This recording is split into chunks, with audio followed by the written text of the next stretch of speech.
put the chicken down and wipe your hands on your neighbor's coat. Anyway, thanks everybody for coming. I'm Lee Anderson. I'm the regional supervisor.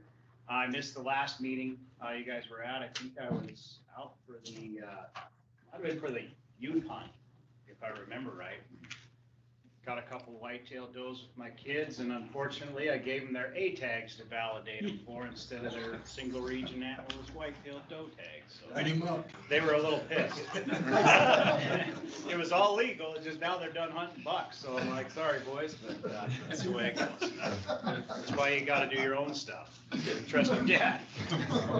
But anyway, yeah. So I've been the regional supervisor now for a little over a year. Been with FWP for 27 years, and I did most of my career in enforcement. Was the warden captain last for about 15 years or so, and then got this job when Jim Williams retired. So been in Region 1 since 1999, seen a lot of change over that time frame. Learned a lot to learn. I've always participated in the CAC meetings. Glad to see we got a new crew, obviously a little skeletal tonight, but weather and hunting season and all those things kind of contribute. But I want to thank Pat for his stepping up to be the chair. We met briefly, him and I and Dylan, and just talked about how things would kind of go for the rest of the year and look at different topics. And so we do have a good topic on the agenda, I think, for tonight that should elicit some conversation anyway, or some awareness that you can hopefully share, you know, with your constituents that are back in your areas. And then I think we got a round table slated there, right, Dylan? And that's where we can get into any little issues in your little pocket of the world. But the way we try to run these things, you know, he's the chair. He'll kind of run the show, and kind of, if he needs to give you the hook, if you're getting a little too loud or a little windy, that's up to him, but we'll help him. We got Wes here if it gets real western. But it's your committee. We're here to give you information and take information from you just as well. And so we'll do some introductions, and then we can get right down to business with the agenda. And then so after we get things going, Pat, we'll just kind of keep it moving from there. All right. So thanks, you guys. Appreciate you coming. Good. I'll do an introduction. I'm Dylan Tavish, Regional Communication Education Program Manager. And thanks to everybody online. We'll introduce you guys last maybe, but Jay, you want to keep going with it? Jay Sheffield, Levy. Ian Wargo, Kalispell area. Don Wilkins, Libby. Kevin Rader, Kalispell. Hi, I'm Denise Van Artsdale. I live in Rollins. Patrick Smith, Kalispell. Edmund Grady, Condon. Ray Halloran, Woods Bay. Pat Tabor, Region 1 Commissioner and Vice Chair of the Fish and Game. Wes Odekoven, Warden Sergeant here in Kalispell. Neil Anderson, the wildlife manager here in Kalispell. Zach Farley, wildlife biologist out of Thompson Falls. Martha Russia, the office manager. Dave Landstrom, I'm the Region 1 Parks and Outdoor and Recreation Manager. I'm Jim Vashro. I'm here in Kalispell. I'm with Flathead Wildlife, Montana Wildlife Federation. I hung out in this place for a few years. Just a few decades. Go ahead, Caleb. Hey, I'm Kayla Mosier. I'm in Thompson Falls. Thanks for joining us, Caleb. How about Shane? Yeah, hello, Shane Oler. I'm outside of Marion. Thanks, Shane. And I see Marty. Marty, do you mind introducing yourself?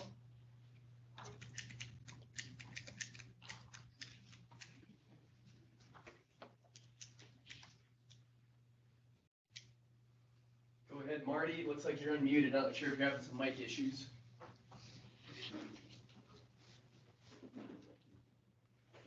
Well, Marty, we can't hear you, but feel free to type any questions or comments you got in the chat. Kayla and Shane, if there's any point tonight you can't hear us, or you can't hear anybody in the room, please feel free to chime in or type it into the chat, and I'll make sure folks talk up so that you can hear them. Okay, Patrick, I'll hand it off to you to say what you'd like and then get us rolling. Okay, yeah, as you guys kind of heard, I stepped up and volunteered for the chair position. Excited to take it on. I really want this to be a group effort, so like Ian, you reached out to me and we had a good one-on-one conversation. If there's anything that you guys want to talk about, anything specific that you'd like FWP to present on, questions, concerns, anything, I'm always available. My cell number's at the bottom of the email that I sent out to everybody. You're more than welcome to give me a call and discuss anything that's on your mind. Help with planning meetings, help with topics, any of the presentations, that you want to do. So, yeah, I'm just excited to be a part of the group. I was really impressed kind of with the last meeting and how things went, and looking forward to being more involved and getting to know everybody and kind of go from there. So that's all I had. I don't know if anybody, if you want to kind of roll things into the updates. Yeah, I think so. I think we got Commissioner Tabor here, so Pat, we'll hand it off to you. All right, so what I'm gonna first do is hand out my cards. If you have one, great, just pass them around. And when everybody gets them, I gotta update the number. We've now officially been issued state cell phones. So, and there's a story behind that if anybody wants to hear why. I forgot about that. So now they know where I am, which is really a bad deal. Trouble. Yeah. So, for those that don't know, I'm probably rolling into my third year, I think, on the commission. It's been a pretty wild ride. I was really excited when I first got appointed because I wanted to effectuate some change and maybe clean things up. And I think we've made some good progress, but it's been a super big challenge. And one thing that I've learned is there really isn't, before I get more into that, here's the new phone number. And if you want to just throw it on the card, 406, of course, 438-1714. 438-1714. So that's my official cell phone number. The other thing is we have an outstanding executive assistant in Helen. His name is Eric Wickman. And if you want to make sure that all the commissioners get something, get a document or get an opinion or something like that, if you send it to Eric, Eric will get it distributed and disseminated to all the commissioners. And he's just one of the most proficient people I've ever met. Ex-military guy is just phenomenal. And so at any rate, I was starting to say that most every issue, you'd think, like we had what we thought was a light agenda in October, and we still wound up almost going into the late evening because you can take a particular issue and it means a lot to the people on that issue. And we've been asked to effectively referee on a lot of different things. Denise knows because she served on a committee, but we've been lately having to try to figure out water usage and when there's no wake zones, when there isn't wake zones, kind of pitting user to user.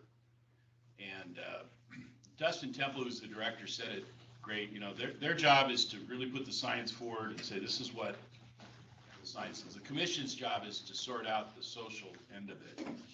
And I don't think that we got an issue anymore in Fish and Game where there isn't some kind of social issue regarding whether it's allocation or crowding or whatever it is. So this upcoming meeting is the biggie. So this is where we do our biennials. And as you know, some of you might have attended the thing last night or other calls, and hopefully you submitted your comments. Your comments are, the period is open all the way to the 21st of November. And I think they've done an excellent job of creating a portal on the website under the commission section where you can submit your comments. And they're getting organized and grouped and presented in front of the commissioners in a very effective way. So I really encourage you to do that.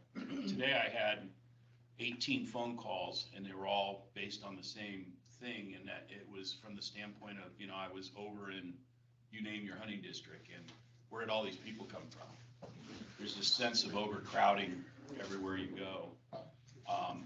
And again, one of the big concerns is that there seems to be an inordinate amount of non-residents. And this came up legislatively. In fact, you may recall there was even a couple of potential bills that were proffered to examine more about just how much non-resident activity there is. What I will tell you is that non-resident activity, at least on the elk and deer, is still managed and always has been managed by the cap, you know, the 17,000. But what has been on the rise, and there's a few other additives, like there's the coming home to hunt, the youth hunt, and all things. But what's really been on the rise is the antlerless stuff. And the number of non-residents that are willing to come in and they're glad to take as many does and cows as they can possibly get their hands on, that has been on the rise. And there's also been a significant increase in upland game bird. And I should mention that upland game bird and the entire pamphlet for that was docketed for December, and we've taken that off, and we're probably gonna promulgate that, and I would suspect the February meeting. There's some more work they want to do, in particular in the training arena for dogs off season, and so they want to do some more prep and tackle it holistically. So on the biennials, we're looking at this point, we're kind of in the final stages. If you go to the website, you will find it organized in a really, I think, easy to follow way. So first pick your species, and then when you hit on the species, you can see all the proposals region by region as well as statewide. Been getting a lot of calls on mule deer. And there continues to be a lot of concern across the state about the health and quantity and quality of mule deer. And this go around, interestingly enough, we haven't been getting a lot of, all right, not yet at least, a lot on the elk. I think a lot of people have spent a lot of time on elk, either with the working committee or the elk management plan and everything else, and it's starting to kind of settle in. There is a few special permit stuff and everything else, but for the most part, there isn't any wide sweeping changes that are being recommended. So if you want to understand something, or if you want to just, you know, get background information, that's why I handed out the cards. Email me, call me, and we can talk about it. At this stage, no big moves would probably be made. Like, we're not gonna go to choose your weapon, choose your hunt, choose your season, choose your region. We're not quite there yet. I'm not saying it won't ever get there, but the appetite for that and what it would take is a little bit more than what I think we're teed up for this December. But there's been a lot of really good comments that have come in that have come about as change. And the most important time to track the website, quite frankly, is about the 2 weeks preceding the meeting. That's when all the amendments, the actual motions, are going to be posted by us commissioners. So the process is the department, literally days after a meeting, will post what the agenda is for the upcoming meeting, and then they'll put it out for public comment. But you never really quite know what the commission is or isn't going to vote in. Quite often, they're going to go with the recommendation of the department.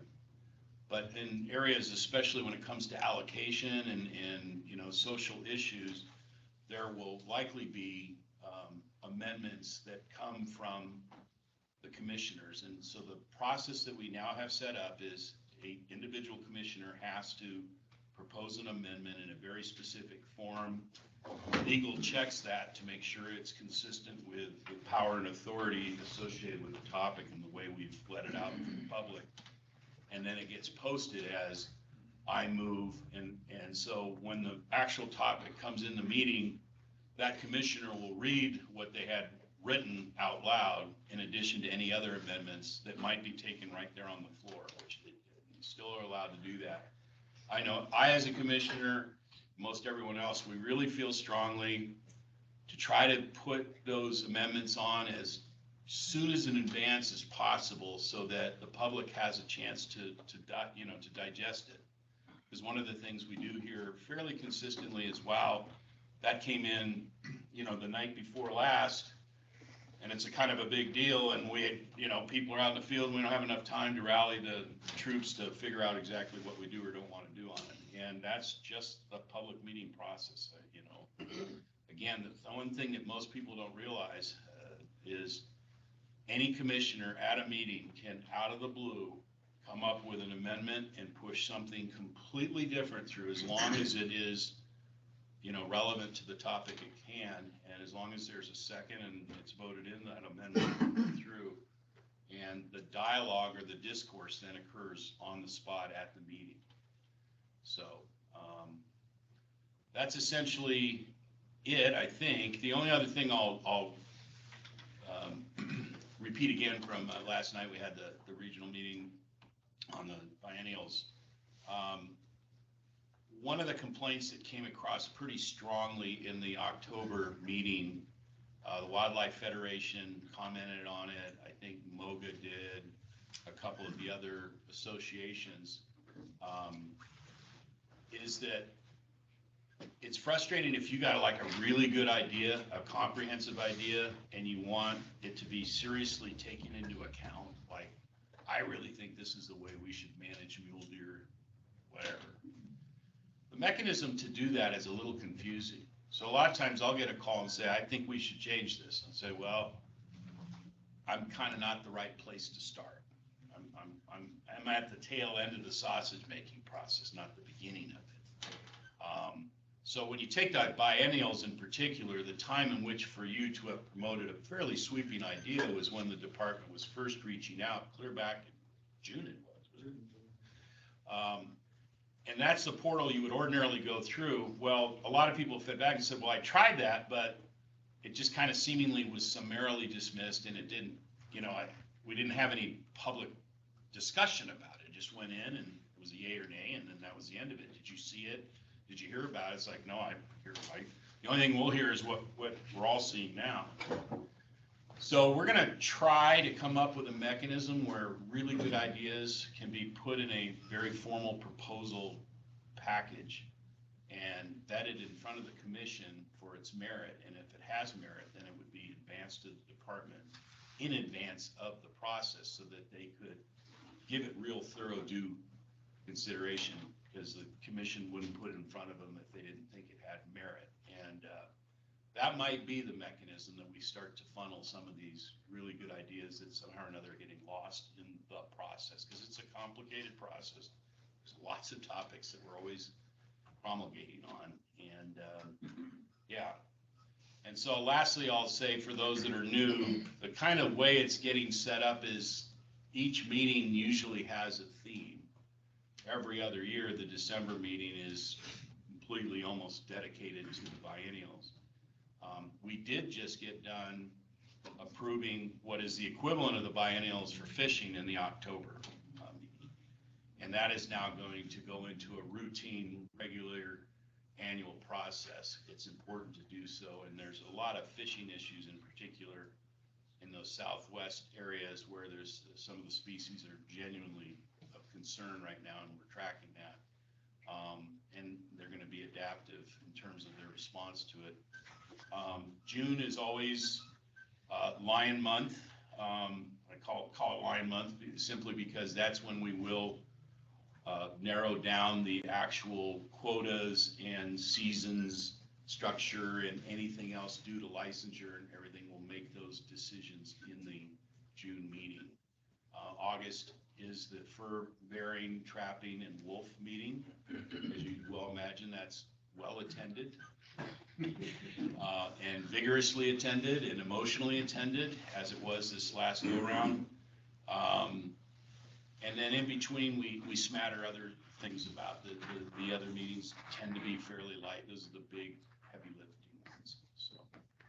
So with that, I will stand down and take any questions you might have. Yes, sir. Does the department have any way now to separate out come home to hunt versus regular out of state? And so we actually, I think it was Lee and Dylan's idea at the last rounds of CSCs tackled on a CAC meeting night, the whole issue of non-residents and how they're coming. And in that was some slides and some statistics that originally got prepared for the work that was being done in the legislature. So they know precisely what. I don't have any kids that come home to hunt, but Yeah. there's a lot of kids in Montana that have to leave to find work that Right. may want to come back. I mean, I think it's a good program. Well, and so what's interesting about that is, so that program doesn't have like a cap on it. Right. Another one that got voted in, and it's just sensible, but right now, if you're a non-resident and you're successful, you have to be successful in drawing one of the 17,000 tags, you can bring a youth hunter with you. Cool. And that youth hunter can get an over-the-counter youth license, but they can only get it if they have a parent that has drawn a non-resident license. It's cool. And there's no cap on that, and I think its high water mark might have been 300 or 350. But if you take 350 here, 850 there, however many of these, because the legislature is the one that puts all those plugins on top of the 17,000. So maybe when it's all said and done, it's not 17, it's 19.5, but it's because of all these other little specialized programs. And then the other part of it is the division between what we would call true do-it-yourselfers and those that are outfitted and guided. That's another number that we can get with a great deal of precision, because the outfitting ones now most likely utilize the outfitter preference point.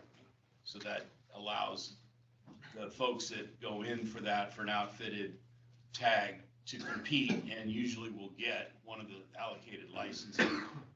They have been keeping statistics back all the way from when there was the outfitter sponsored license, all the way through, and it still hovers right around 8,500, I want to say 8,000 that are outfitted, and the rest are do-it-yourselfers. There hasn't been this massive rise in outfitted, because there really hasn't been a substantial increase in the number of outfitters in the state for really decades. It just kind of hovers around the same number. So, did that answer your question? Yeah. Any other commission business questions, or yeah, Ian? Quick question, on that, the kind of the non-resident stuff, is there any updates from, or I guess, it's something that I've kind of been vocal about for a while. I think we need to push for some of the mandatory reporting, that, not only harvest, but then like how many days are each, hunter spending in the field getting better data? Because I know personally, when I get called, on a Wednesday afternoon Wednesday night at 7 o'clock when, we're making dinner or something, I'm not providing that accurate of data, and I feel like I'm about as, maybe my, my memory is a little worse than some, but I don't feel like I'm giving the department really that great of data. I pushed with, some legislators on that topic. The legislators said, well, that's not really a legislative deal, it's more of a commission deal or department deal. And then I kind of heard that, like, nobody wants to touch it, like, it is, because I see, like, having done a really deep dive and looking at the numbers, it was a super good informative presentation that was done for that legislative session that was done in Region 1. It's very eye-opening. But yeah, to your point, we're seeing some growth in the B tags, but a lot of the other tags are, they're capped. They have been capped, but where I think we're seeing the difference in the pressure is now that non-resident tag is becoming, where it used to be a guaranteed tag and people kind of were a little bit ho-hum about it. Now it's becoming, once every other year, once every 3 years. I think people are fearing that, okay, it took me 3 years to draw my non-resident tag. How long is it going to be before I go again? So, like, hey, this September, I'm coming out for, it used to be, hey, I'm coming out for a long weekend or maybe a week at most, but now, hey, I'm coming out for 14 days in archery season, and now I'm turning around and coming out for another week in November. And I think it would be, if we really had, better handle on, I don't think it's the number of tags that's the issue in Montana after looking at the data, because I guess the number of hunters necessarily, but the hunter days is for sure increasing exponentially. The number, yes, we might have, 17,000 deer elk combos, but if those guys are all hunting for 2 weeks at a time instead, or on they come out for 2 weeks total, a week in September, a week in November or whatever. So now they're logging 2 full weeks where they used to log 1 week. We have doubled the amount of hunting pressure in the state. And I think that's, I don't know, that, having looked They at did run some data sets of that, but I think it was extrapolation, off of other data that they had. I know in the case of the outfitters, this is one of the important things to understand about the preference point, outfitter preference point is, if you use that, you can only hunt with an outfitter. Yeah. And so under the old program, once you were done with the outfitter, if you weren't successful, and a lot of guys might draw a combination tag and go with an outfitter that's only providing elk, and then they'll come back later and do it yourself for deer. Now it's happening a lot. Well, now under the preference point system, they can only go with an outfitter. So the number of days under the tags that have been effectively gone to the outfitters has probably shrunk. But I do think the overall hypothesis that the number of days for do-it-yourselfers is increasing, that's probably a fair assumption. And I think in the data showed it as well, where, you're a Region 1 outfitter. I mean, yeah, is your phone ringing off the hook for, killing 350 bulls in the wilderness now? Probably not, so the amount of area in the state that had, that has good viable opportunity, we're congregating, the elk hunters are going to Southwest Montana, they're, the mule deer hunters are going to, 5, 6, 7. I don't know, that's the other part of the equation. It was pretty apparent in that stuff that Region 1 is not attracting as many non-residents and folks in general that we used to. Yeah, there's no question about that. So it's work in progress. But to answer the very specific underlying question, and this came up last night as well, we're still not at the point where either mandatory reporting or a different type of reporting system than the way that we're creating estimates now using check stations and phone calls is in play. However, because of the new platform, my FWP and everything else, the mechanism to do it is starting to take form. And so I think over time, it's a monumental thing. Right. It costs millions, quite frankly, to get a program to do what it needs to do. So it's no small task. But everybody hears it. It's not a topic that I think Ellen is like, whoa, that's a new idea. It's like they hear it all the time. Yeah. And I think it's definitely on the radar. But I haven't heard, and I don't know if in your manager's meeting you've heard any updates of just how soon or if they've calendared out any kind of different. I don't know of a definitive date on something, but Dylan was talking about it. We'll find out some better information on any status new that's coming, but nothing's been definitive. But I would agree that it seems to be more of a common issue now, that it feels like it's getting more momentum or more talked about more often. We do have a system we've been using for a long time. It's been good.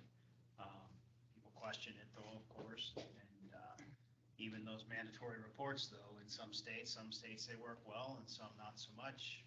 It generally depends on how much of unfortunately, how much of a stick you whack someone with when they don't do it, to keep them interested and engaged. And that can be different things from a citation to get a tag the next year or whatever that is, but you gotta keep on it. But yeah, we'll do some more follow-up to see if where that's at. I know there was a kind of a test phase they were looking at for if you wanted to report it, you could.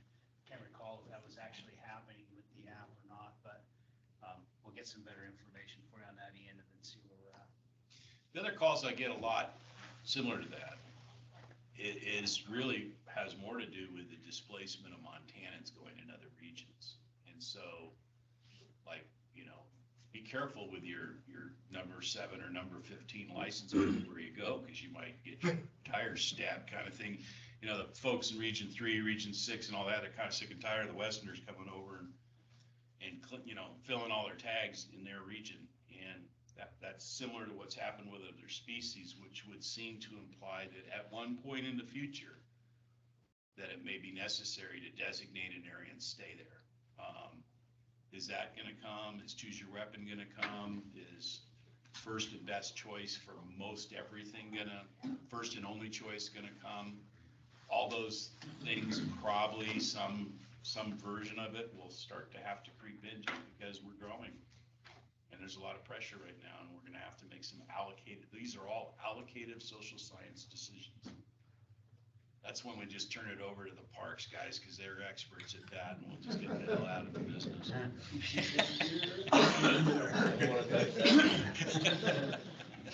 Give it to Dave.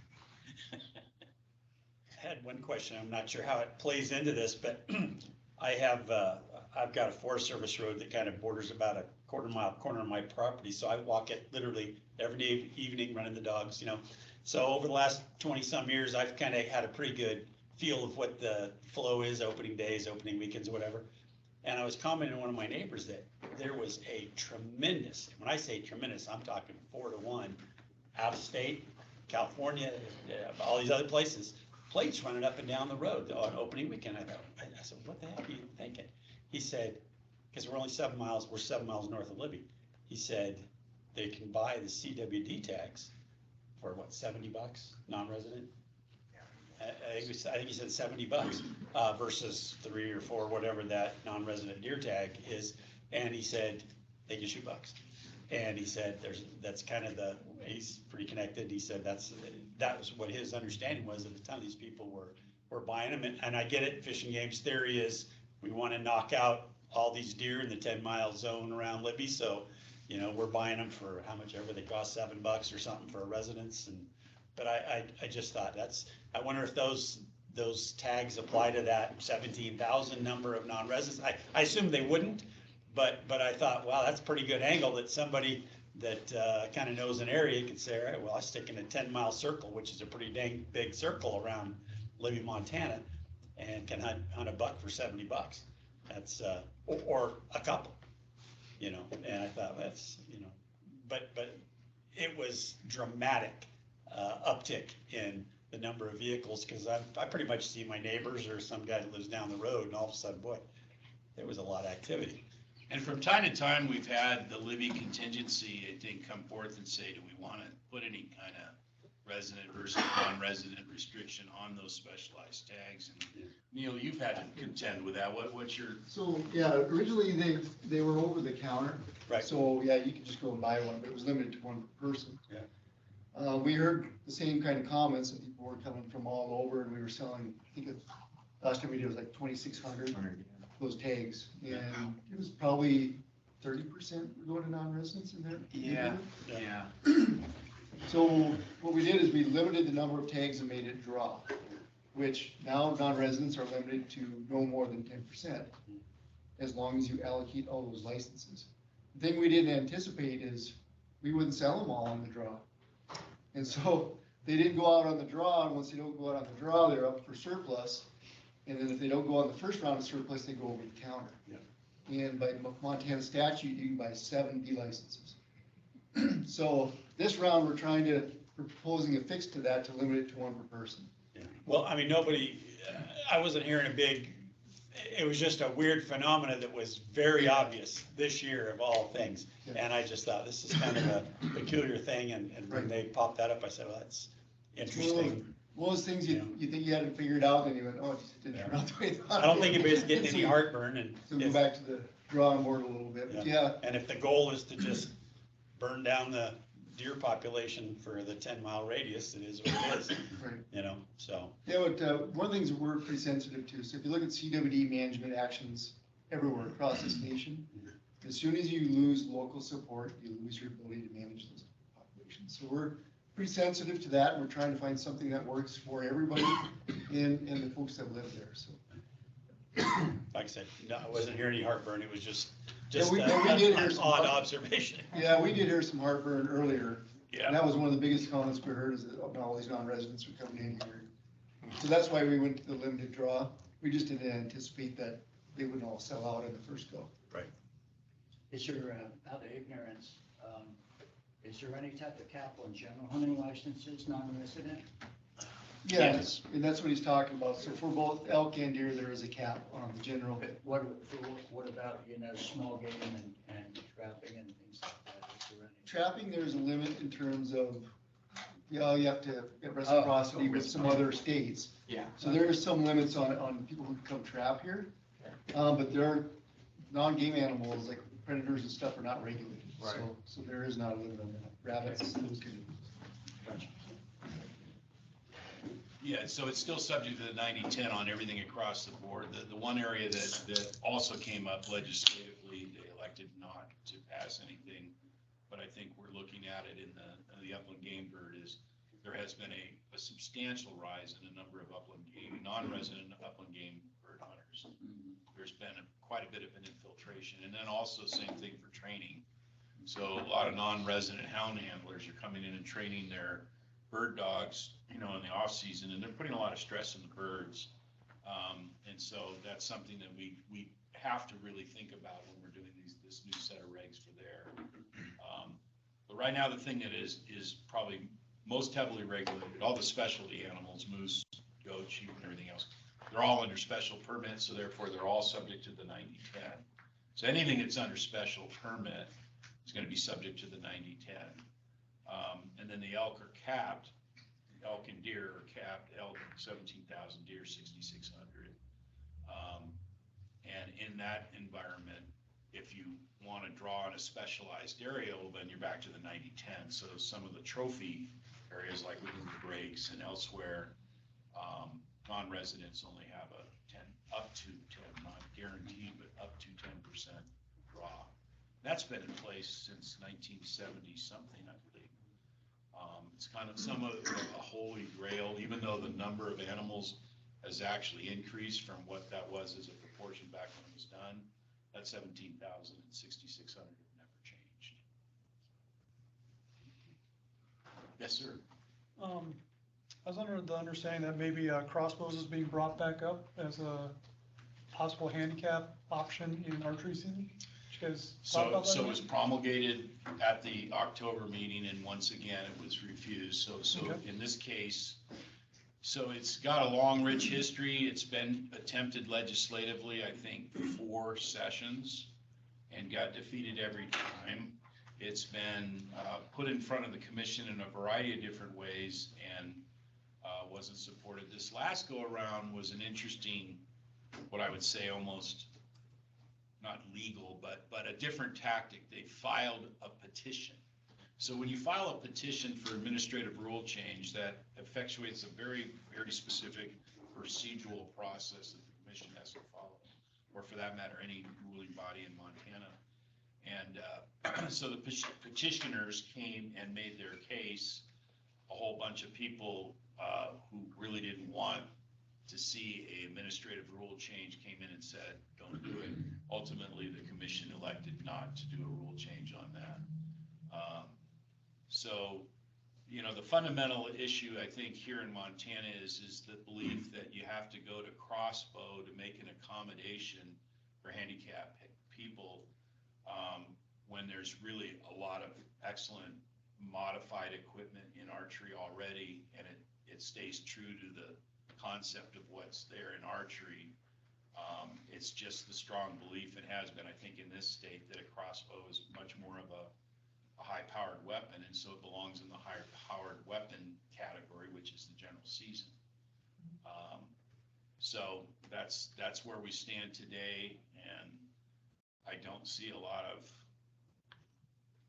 people clamoring. Every time this topic comes up, 1 or 2 people are in support and 80,000 are against, and so I think Montanans have made it pretty clear how strongly they feel about the holiness of archery remaining pure archery.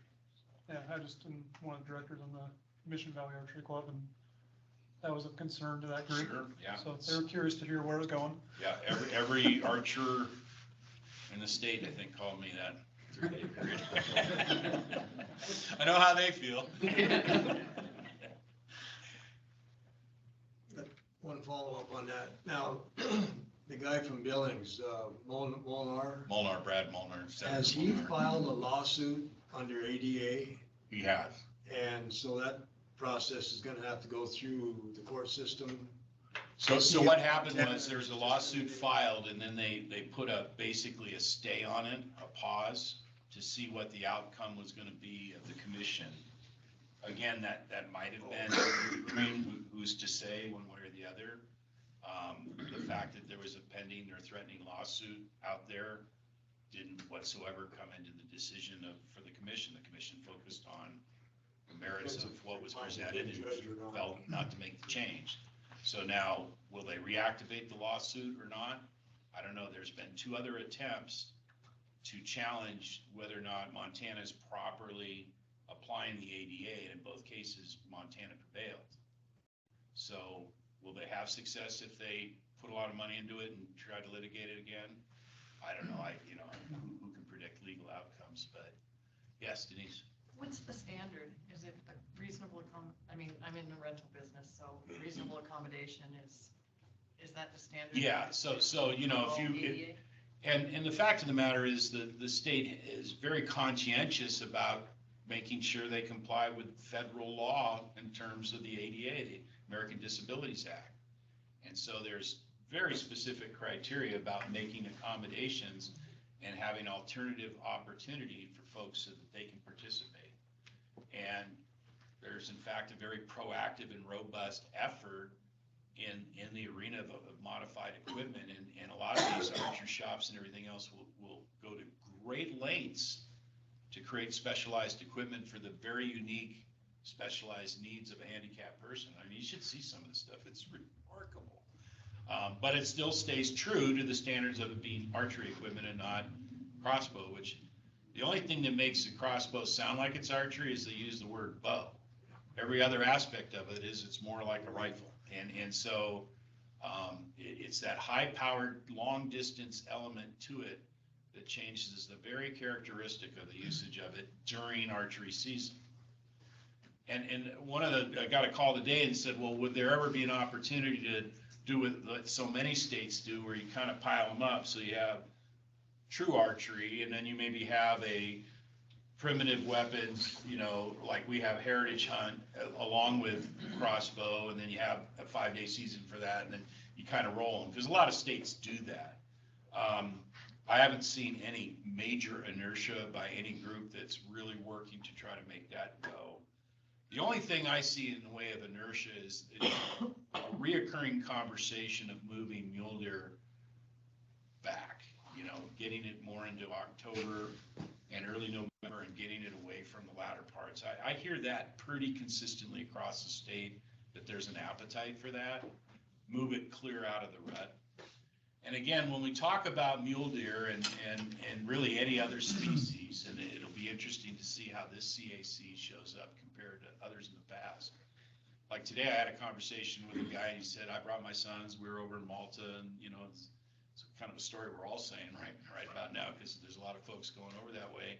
And he said, it just seems like the quality's diminishing. So what he wanted to talk about was number of tines, which is a tool. It's a tool to try to age class your bucks.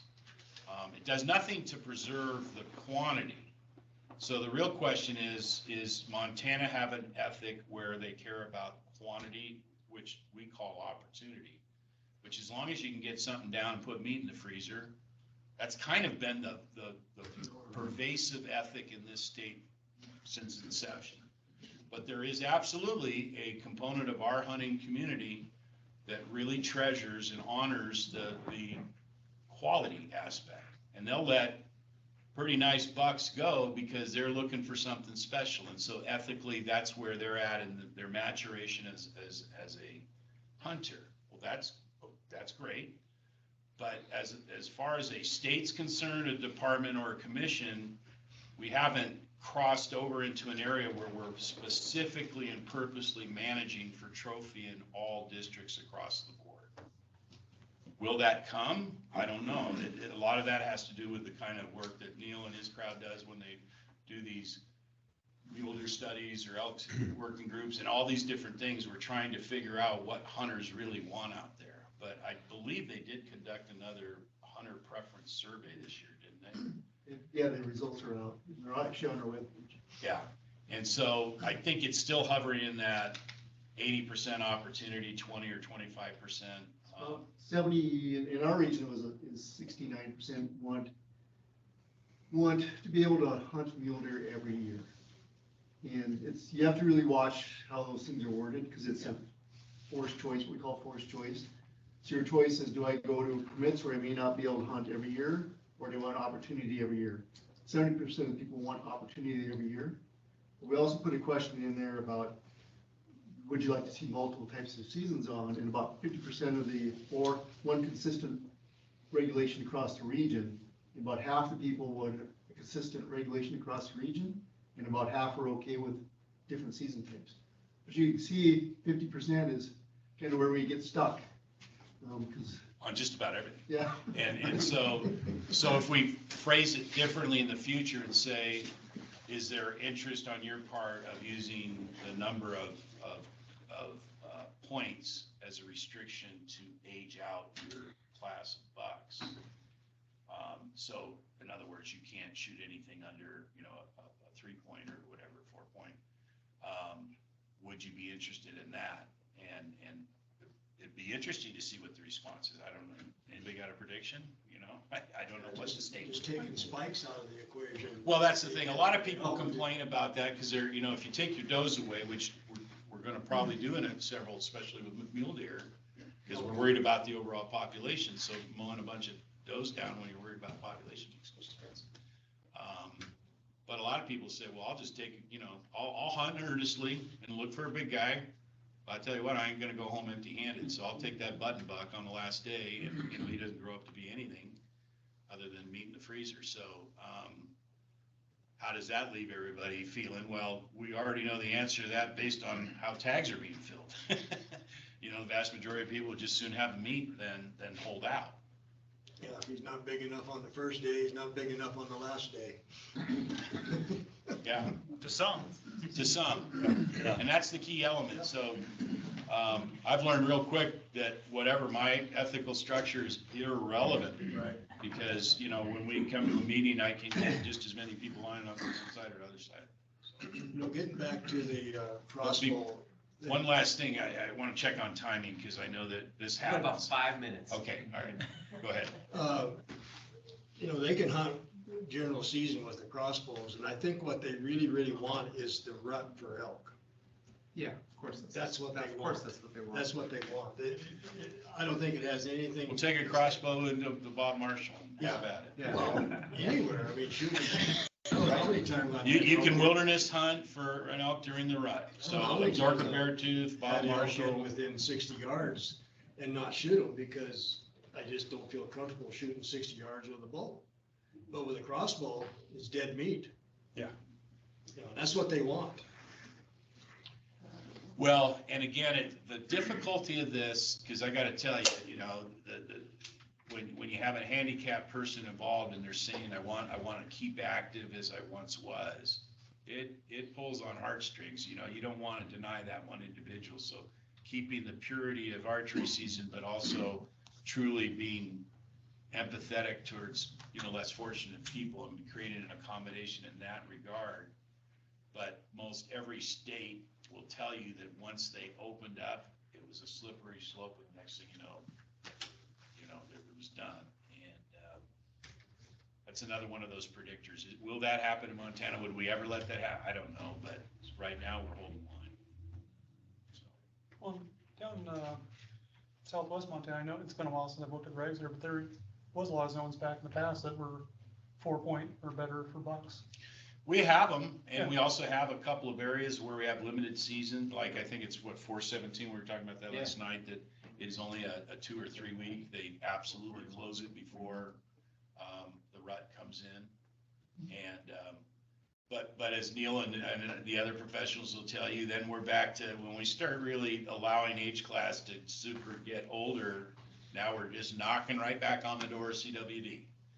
And so we have a damned if you do, damned if you don't scenario. We went statewide to trophy management.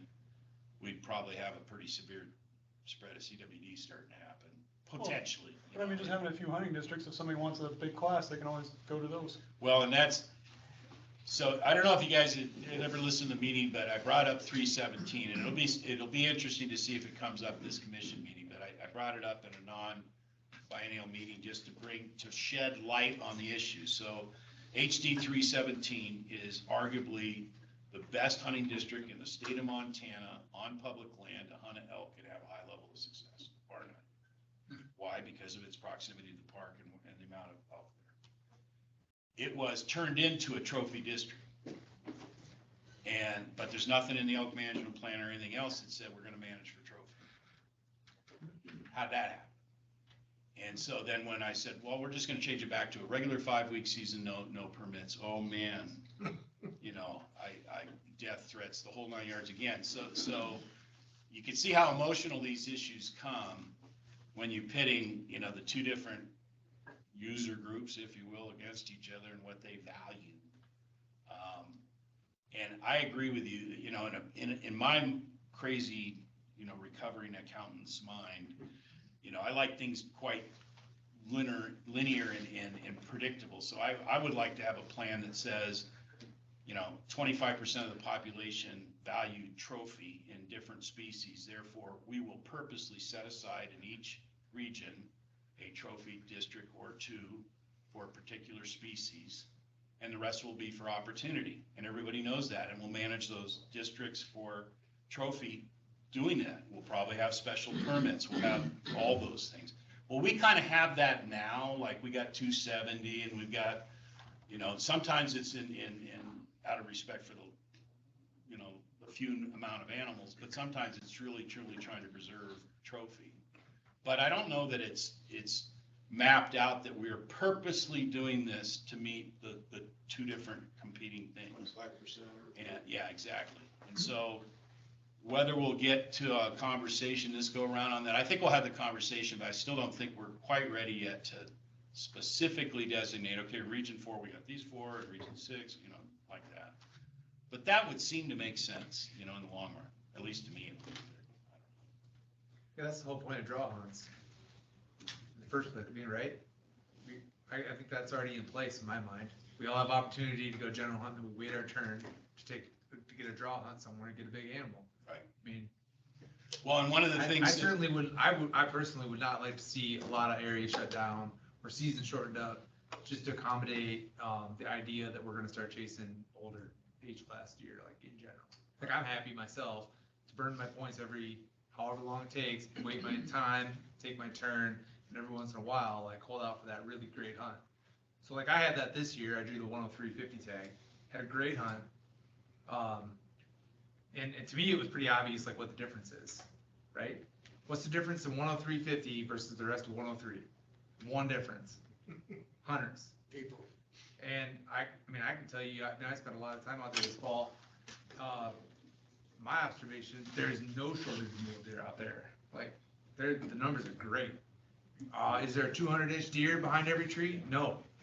Is there potential for a real trophy to come out of that district? Absolutely. And it's because of one thing. And I mean, I'm a hunter, right? Like, I mean, like I would love to be able to have that experience every year, but it's not possible.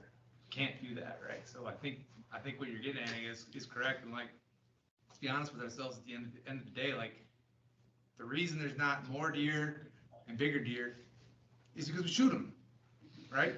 I mean, that's like, I mean, I've hunted all that area out there, right? And it's always been the same. You see a ton of deer, it's mostly all does and scrub bucks. You give that one section 5 years for some deer to grow, and it's night and day difference, right? So to me, it's like pretty obvious, right? Like, so the next step, the interim step that you are seeing creep in there now is first and only. So if you're gonna put in for a permit and you get it, you gotta use your tag on that. You don't get to hunt it when you can or can't, and then go it later on and just, you know, burn your tag somewhere else and take an elk from somewhere or a deer from somewhere else with your 8 tag. If you had that draw, you gotta use that draw. And actually, that's the way it was anyway. That's sort of like if I draw a bricks tag for archery, I can't hunt an elk or a bull elk anywhere else in the state until that archery season's over. correct, Yeah. but it wasn't always that way. No, it's only been last year and this year. You're right, and so that was one of the initial measures we're trying to put in to try to channel people So, anyway, Dylan, sorry. Great conversation. No, Yeah. that's what that section of time is for. So thank you, Commissioner, for a good back and forth on that. So, yeah, Zach, you are now the man. So come on up, and I'm gonna move this forward a little bit.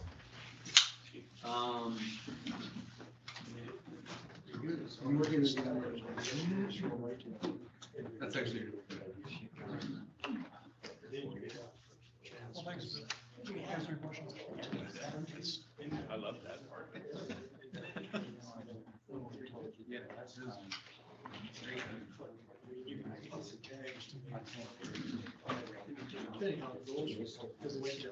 Man, this is something great about it, is like no tags, or any tags, not seeing anybody out there at all. Like, oh yeah, I would not want to see.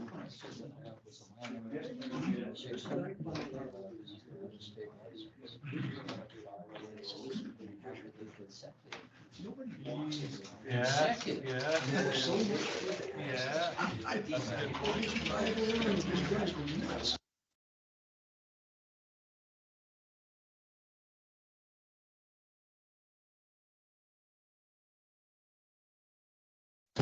Yeah, oh yeah. Sorry, everybody. Whoopsie daisy. So Zach, you may just have to spruce up a little. People online are hearing me from there. Yes. I hope. Want to Shane, Kayla, can you guys hear us still okay? After I just dropped the mic.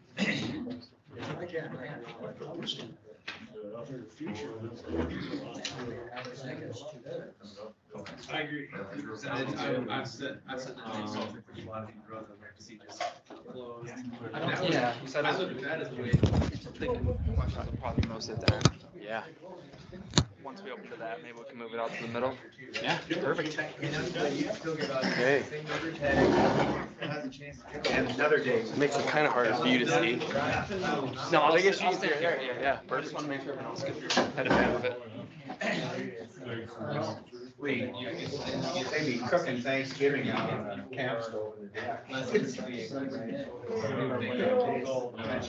There you go. Remember the craze forever? Yeah, Wow. Let's get rolling. Drop it in. Chatty Cat is back there. All right, I want to introduce Zach Farley. Zach is our area wildlife biologist based in Thompson Falls. Are you in Plains or Thompson Falls? Thompson Falls. Thompson Falls. And we have a lot of pretty cool research projects. We talked about a lot of them at the last CAC meeting at a very high level. But this is one that you all expressed interest in, and for good reason. This is a pretty amazing research project that's underway. And so thank you, Zach, for making the trip from Thompson Falls to talk about it a little bit more. And so he'll go through a presentation, and then we've got an hour set aside for questions and comments. And Yeah. Yeah. Real dry. Yeah. And are these on the internet somewhere? we will send a PDF of this tomorrow in the follow-up email. Yeah. Yep. Cool. Well, yeah, thanks for all being here and listening to me today. Just hit my 1 year mark, so if I don't know you yet, that's probably why. So looking forward to meeting you guys more and moving on from there. Yeah, so as Dylan said, I'm sure you guys have all heard about this project. If not, I'm going to tell you about it. So adaptive elk and carnivore management in northwestern Montana. So this project started last December for field work. I don't know how many years it's been in the making. I've heard, yeah, a lot. So we're really excited, and I'm really lucky to have this as one of my first ones I'm being a part of with the department. So with that, of course this isn't it's not forwarding.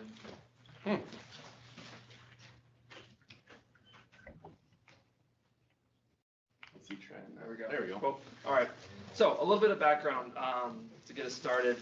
So as you guys all know, elk harvest has been on the decline in northwestern Montana now for a while, and we understand that. So that was kind of the big reason trying to get this project going, trying to figure out what exactly it is that is driving that decline.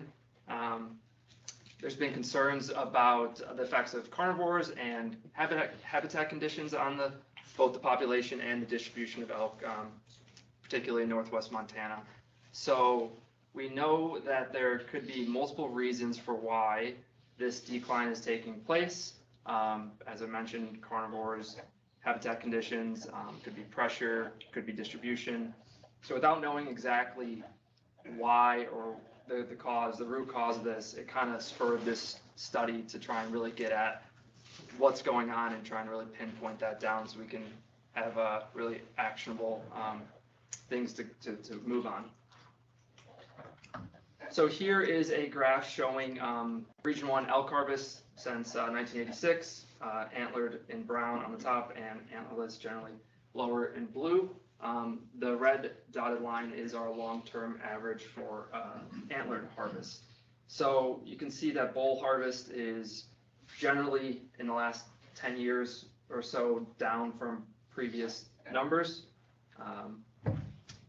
We know that also antlerless harvest has been fairly restrictive throughout the region, particularly in the last 10 years or so, with fairly low number of either B licenses or general season structure for antlerless harvest. And we also know that these changes in harvest could be due to true numeric numbers, that is, lower number of elk on the landscape and therefore a lower harvest. But they could also be related to distribution, right? Elk could be in areas that are less accessible to hunters and therefore less of them are being harvested. So that's one thing we really want to tease apart here in this project to figure out which one of those, or maybe both, is happening. So with this idea of adaptive management and what I just talked about, there's kind of three big areas that we're focusing on that we know that can be affecting elk populations and distributions, right? And so first is harvest. We all know that's going to play a role in this. Habitat and nutrition, obviously, is really important for elk and elk populations. And lastly is predators. So those are kind of the big three pillars that we're working off here with this project. So to hone in on the study area that was chosen for the project, it was Hunting District 121. That's the area that I'm overseeing out of Thompson Falls. And so the reason it was chosen was a few of them. First is that we have pretty good survey data in this unit. So I'll talk about it a little bit further, but we fly this unit really extensively, and so we have a pretty good idea of what the numbers are year to year, which is going to be really helpful for the modeling process down the line and give us some good data to compare our results for the project to. Additionally, because the unit is primarily national forest, other than the Clark Fork Valley, really, it gives us some really good options for management options in the future for if we find things related to, say, habitat or nutrition. We can work with the Forest Service to help implement some of those findings. Whereas some units, like say 170, obviously that's not really a possibility. Additionally, number of elk. So again, we know we have a pretty robust population of elk down there, fairly, I should say. And so knowing that and knowing that we need to capture elk, which I'll talk about a little bit further for GPS collaring and that thing, it was another reason why we chose this unit. And then the feasibility of that capture as well, right? So some of these areas like the bob and whatnot, obviously capturing elk is going to be either extremely difficult or not possible. So we were trying to weigh those pros and cons out. So to talk about 121 a little bit more specifically, here is a graph showing elk harvest in 121 from 1986 to last year. You got total elk harvested in black, antlered elk harvested in yellow, and antlerless in blue.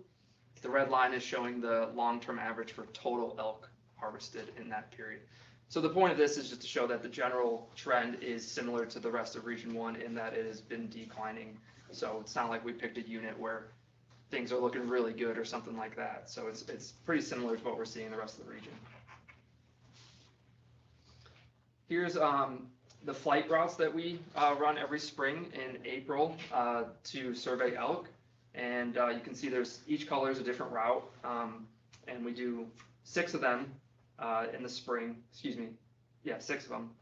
And you can see we get pretty good coverage, right? So all the valleys, up all the drainages, checking all the places that you'd expect elk to be during that time of year. And so we feel pretty good about our counts for the most part compared to other hunting districts where we either cannot fly at all or we can only do it sporadically.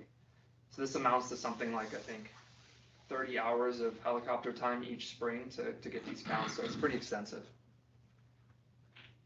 So what those flights yield is essentially our counts, and this is the data right here, so 1986 to 2022 again. Black is total, blue is cows, the reddish is calves, and yellow is bulls. And we can see here that there's actually a little bit of a juxtaposition from what we're seeing in harvest, such that we've seen an increase in the number of elk we've counted since the 80s to more recently, with a little bit of a plateau in the last, I don't know, 10, 15 years now for the number we're counting. So that's one reason as well. This will be interesting to see what the study finds in terms of we're seeing low harvest numbers, but yet the number of elk we're counting each year seems to be about the same. So why is that, right? So there's essentially a handful of objectives that we're trying to reach with this project, and the first being elk population dynamics. So what we know about elk population dynamics is that female survival and calf recruitment drive population change, right? And those can be affected by predators and nutrition, which I'll talk about in objective 2. What we don't know is specifically in really all of region 1, but specifically 121 as well, what our adult female survival is, what our bull survival is, what our calf survival is, and what our pregnancy rates are, right? So these are all really important vital metrics to help understand how the population is moving. So yeah, which rates are most influencing growth or decline in this unit, right? And lastly, we don't know how predation and habitat conditions might be limiting these vital rates as well. So how do we get this information? Well, primary method is going to be capturing and collaring elk. By doing that, we then get an estimate of adult survival. If we capture calves, we get calf survival, and we can get pregnancy rates during that capture as well. And then with those collars, because they are GPS enabled, if the animal dies, it sends us an alert, and then we can get out there quickly and investigate it and figure out what the cause of death was, right?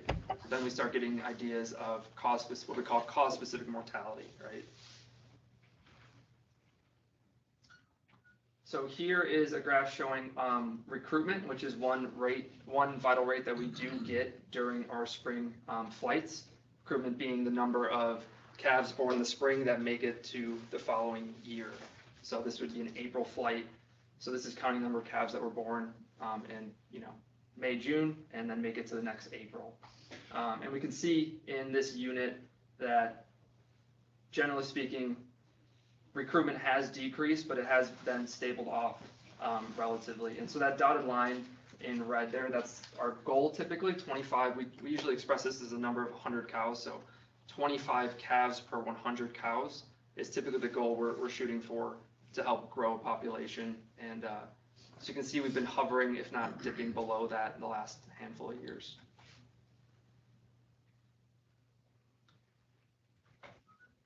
So we'll talk a little bit about predators. Here's some data for Unit 121. For black bears, as you guys know, we don't currently have a way to model population or like total number of black bears anywhere in Region 1, or I don't think the state at the moment. We're working on that on another project, but so what we're going to show is harvest data. And so this is the harvest data for the unit from 1985 to 2022. Again, the colors are the same as such that black total on the top, yellow is males, and blue is females. And we can see that harvested black bears, which, harvest can be a metric essentially of population size, has been relatively stable with a bit of a jump in the last 5 years or so for this unit. Looking at wolf harvest, we see a pretty flat trend line here, starting from 2011 or so on, with, an average of maybe 7 wolves harvested in this unit each year. What's the quota for that district? Well, it just changed recently, so it was, I think it was in the 180s if I remember correctly, and now we've dropped it to 120, 130, there was an amendment, right? 31. For the region, oh, sorry, so there's not a specific for the, Not an HD. yeah, for the unit. Right. Didn't know if that could be affecting this number or not. Right, Doesn't right. sound like it does. No. We very rarely hit that quota, I think if ever, if I'm not mistaken. Never. Yeah. Didn't know. Yeah, yep.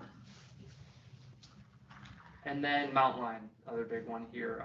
So again, same data, and we can see a pretty high harvest back in the, mid 90s, and then it's tapered off and into the last 5-10 years or so, been relatively stable. And so the reason I'm showing harvest, that you guys might be asking, don't we have an IPOM and a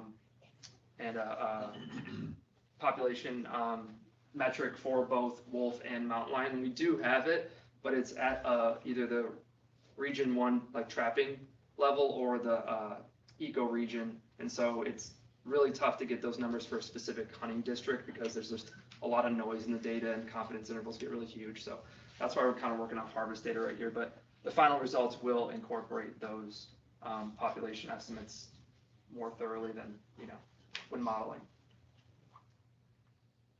So second objective, habitat, nutrition, and timber harvest. What we know is that nutrition can be a limiting factor for elk populations, affecting survival, pregnancy rate, and overall population size, right? What we don't know is what the availability of nutrition is in relation to both timber harvest and fire management right now, right? So we all know that more forage on the landscape is going to typically be better for ungulate species, but we don't know exactly how much is needed of that, or how much openings or how much forage is exactly needed to help grow those populations. And so that's one thing we're going to try and look at here. And so how do we get that? We're going to be doing vegetation monitoring. So this involves sending crews out into the field and in relation to timber harvest, number of years since harvest, fire severity, years since fire, stratifying by those different levels, going out and measuring plant compositions, percentage of protein within each plant, so they actually clip the plants, dry them, and get a protein count. And using that information, it can really help you show what the nutritional availability is on the landscape across different cutting and fire regimes. Here's a little depiction. It's a little bit, the data is not up to date right now. It's through 2016, but from 1976, you can see timber harvest in northwest Montana has severely decreased, but I think we're all pretty aware of that. So knowing that, I think it'll be telling to see what we find in this study in terms of availability of nutrition with this large reduction in harvest in our area.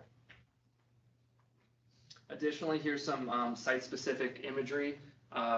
Gem Peak, I don't know if anyone's familiar with that, down in 121, but on the left you have a satellite image from 1998, on the right 2022, and you can see the amount of openings and cuts on the landscape in 1998 on the left compared to the amount on the right in 2022. I think it's pretty telling how less open, less cuts there are mosaic on the landscape.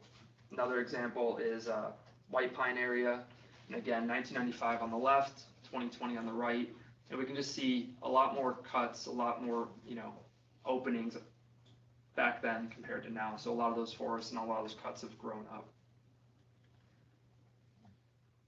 Okay, objective 3 for the project is going to be estimating abundance. And so what we know about that is right now we have our aerial counts and our harvest data, right? That's what we have for our elk. Aerial counts are typically considered a minimum count. We don't count everything, and there's a small chance of double counting things at times. We try to do our surveys in such a manner so that won't happen. And then we know that harvest can be highly variable, right? Really weather dependent and season dependent and things of that nature. So that's what we have to go off right now. What we don't know is a method for collecting abundance or density estimates for elk in areas with a lot of canopy cover, right? Northwest Montana. That's something that we really want to strive for with this project is finding an alternative way other than flying helicopters to get an accurate count of the number of elk we have here, because currently we don't fly most of our districts, which I'll touch on here in a minute. And so the way we get at that is using trail cameras. So that's another big component of the project. Is in the unit in 121, I'll talk about a little more. The goal is to put out about 150 trail cameras and see if we can use that to help count the number of elk on the landscape. Here's a little just depiction of canopy cover. Probably don't tell you guys in Region 1. Darker green is more canopy cover. So all of Region 1 is pretty dark. Currently, only 4 of our 15 hunting districts are surveyed aerially for elk, and those aren't always consistent, as you know, due to weather, budget, pilot availability, all these types of things. So finding another method in which we can get our counts every year would be really helpful.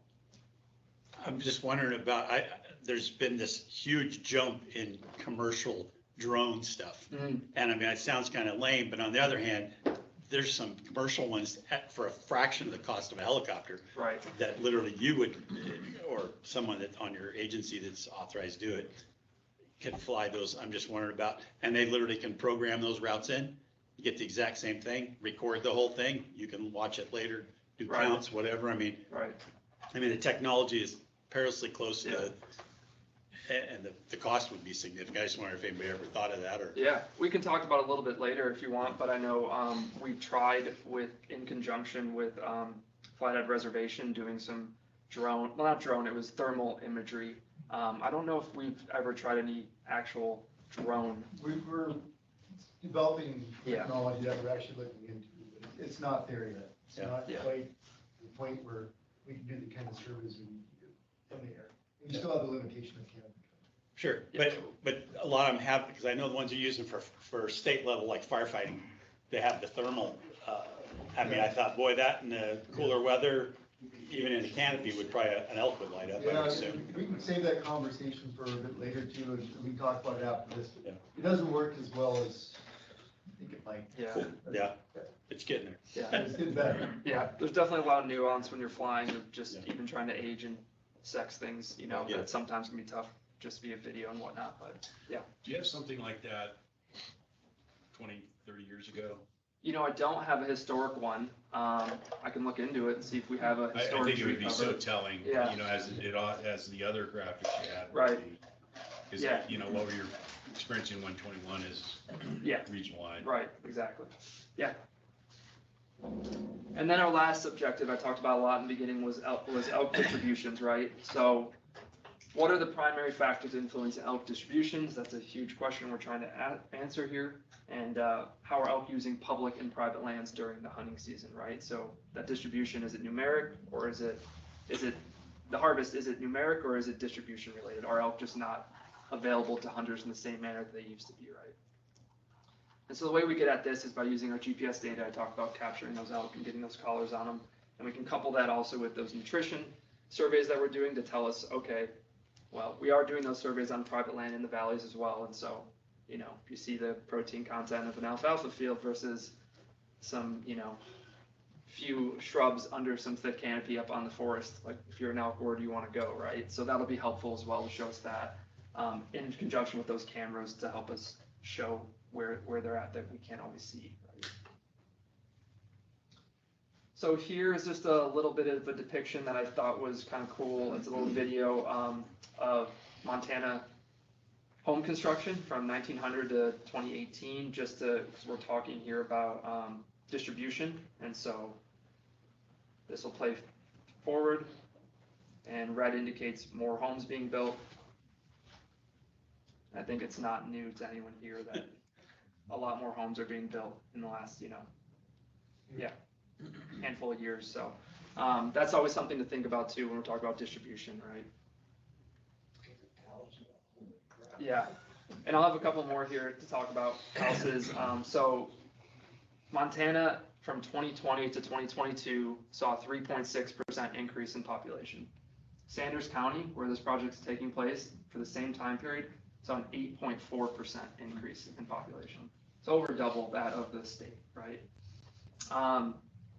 This metric's a little bit funky, but, you know, from 1990 to 2018, Montana Department of Revenue said that Sanders County lost almost 43,000 acres of open space that was converted to housing. I'm not exactly sure how they did it, if they did it square footage or just acreage or whatnot, but either way, we're losing acreage of open space to housing. And then on the right there, we can see that the percentage of houses on large acre lots, those over 10% in Sanders County, was probably hovering in like the upper 80s, low 90s, up until the last few years where you see it dips down to 65%, which means that subdividing is happening pretty rapidly rather than, you know, large ranches being, having homes built on them. So again, just losing land to homes in this area, and I think generally throughout the state. Last depiction of this is housing density. And so I have the project area kind of circled in blue, but you can watch as this plays through. Darker means more dense.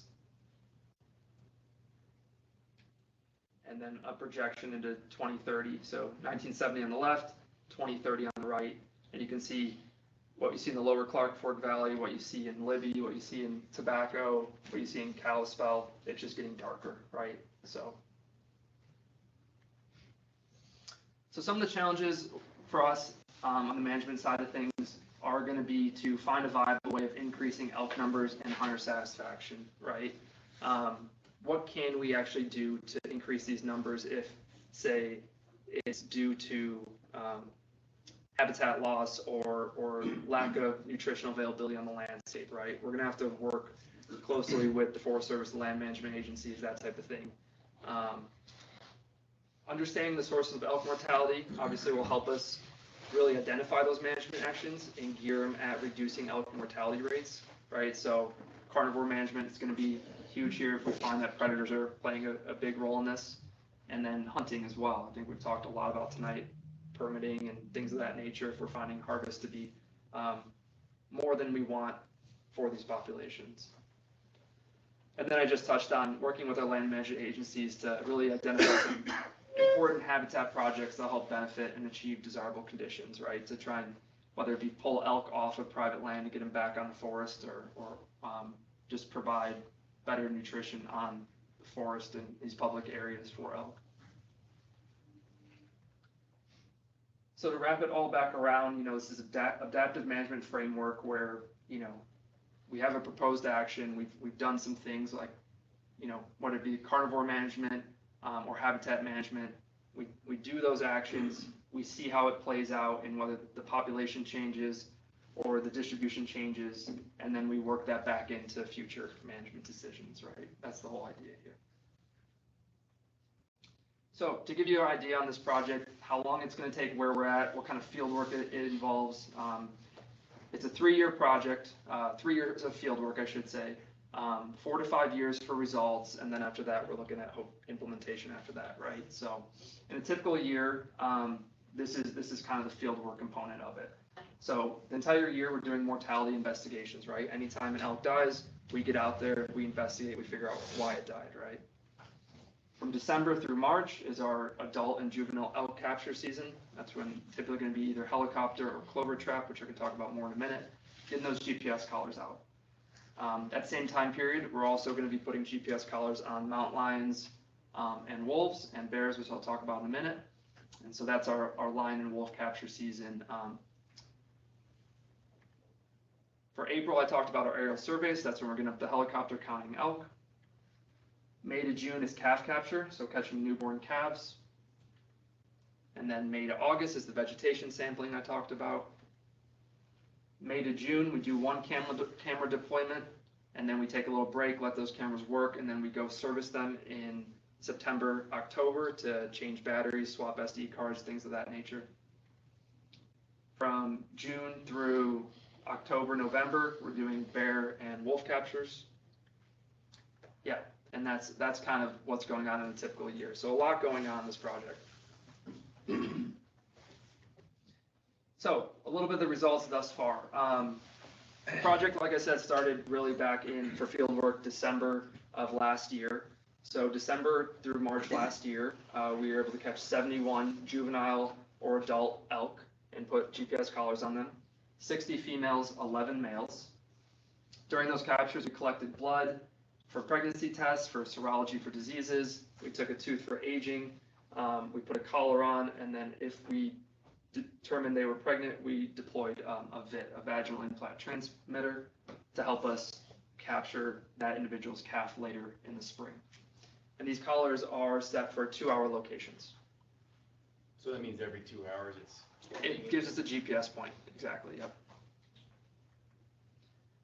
So from those captures, on the right is a depiction of where we caught elk via clover traps, which is a mesh net trap with a trap door on it, baited with something like alfalfa or hay or something, and they walk in, trip the trip wire, door closes behind them, and then we're able to go up and immobilize them and put a collar on them.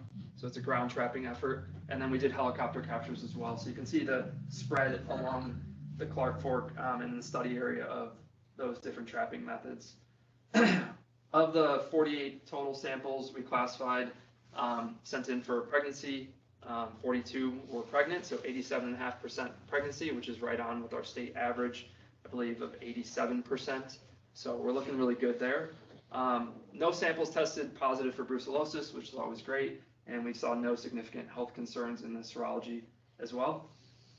And currently we have about 172,000 locations from these collars, with 2 collars that have malfunctioned, unfortunately, right now. So here is a depiction of those movements. On the left, you have female elk movements from capture to, I think we truncated this to about August, and on the right you have males.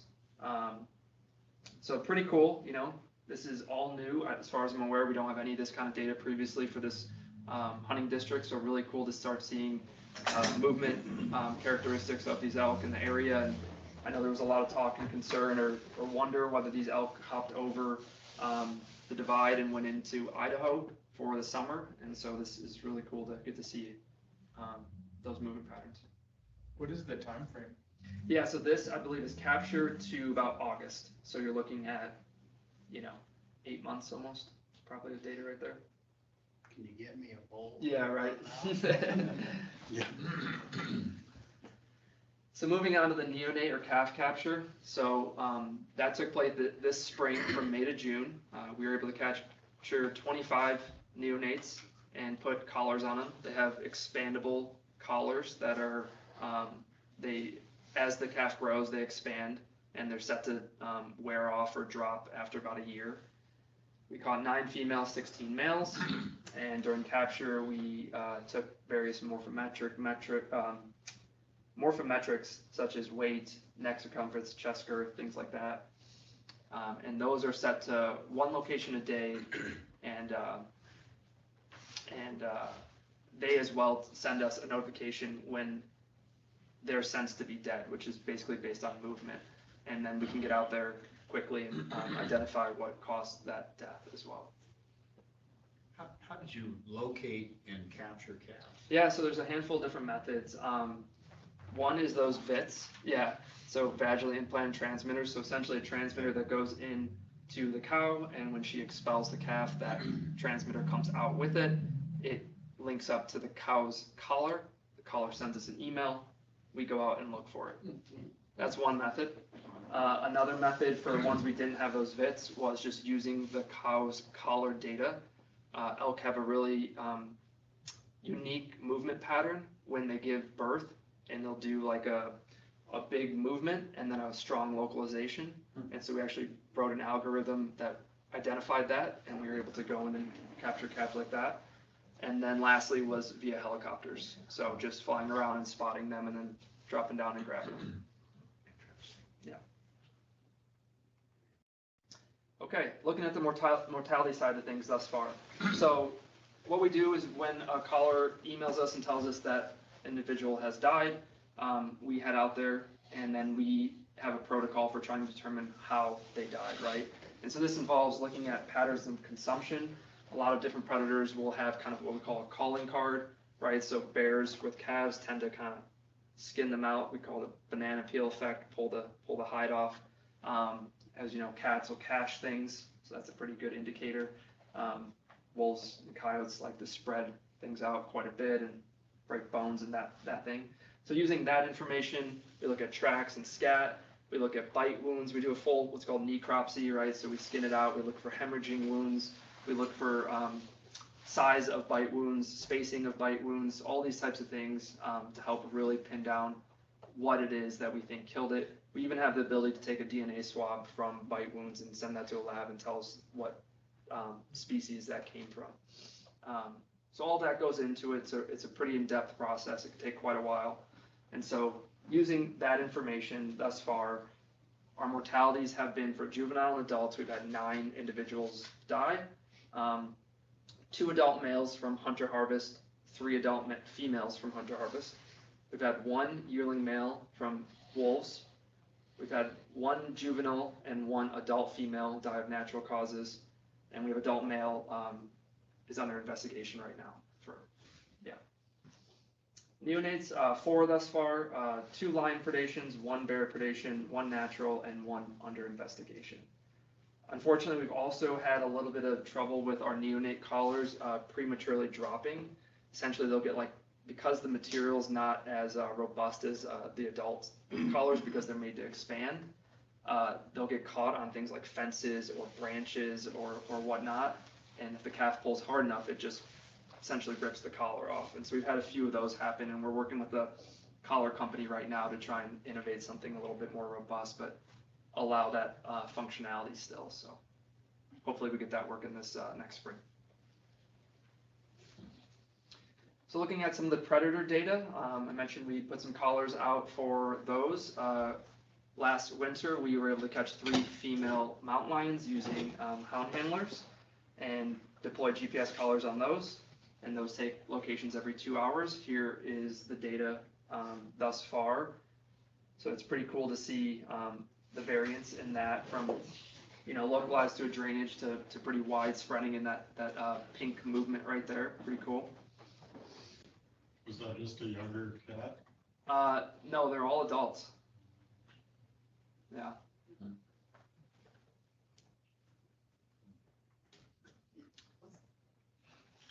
Black bears, we were able to catch 5 black bears this summer using culvert traps, 4 male and 1 female. And again, GPS collars. And so here's that location data. And again, just a large variance in general movement characteristics from really tight to pretty wide ranging. So. And then we were able to deploy 1 wolf collar last summer on a juvenile male. It ended up dispersing pretty far south into Idaho where it died. Unknown causes at the moment, but still being investigated as to how. So currently we have no wolves with collars on at the moment. Vegetation and fecal sampling. So I mentioned those vegetation sampling in that second objective. And so this summer, we were able to get 224 sites sampled. That picture shows kind of where they were in the red there. Over 300 unique species identified at these sites sampled, which is pretty cool to see. We have that diversity up here. And then in addition, they were also collecting fecal samples throughout the season to not only see what's available on the landscape, but what elk are actually using. So you can actually get diet composition from those fecal samples. So we have 36 of those collected at different intervals and different spatial components throughout the study area. The camera component for trying to identify another method besides aerial counts. We were able to deploy 119 cameras. 80 of them were randomly the sites that they were put were randomly chosen, whereas 39 of those were what we call a predator camera. So to try and see if we can also maybe get at abundance of predators with cameras, we put those ones on trail systems, game trail systems, paired with a random camera. So 80 and 39 for those. And those cameras are set to take an image every 10 minutes, regardless of whether it sees movement, as well as upon movement. and that depicts kind of the spatial representation of where the cameras are on the landscape. So just to show you, bring it back, we're in November here, so it's actually that, and it's probably about the only month of the entire year where we don't have necessarily a designated thing going on other than mortality investigations. So we're gearing up right now to start our winter captures here shortly, and get our second round in this winter.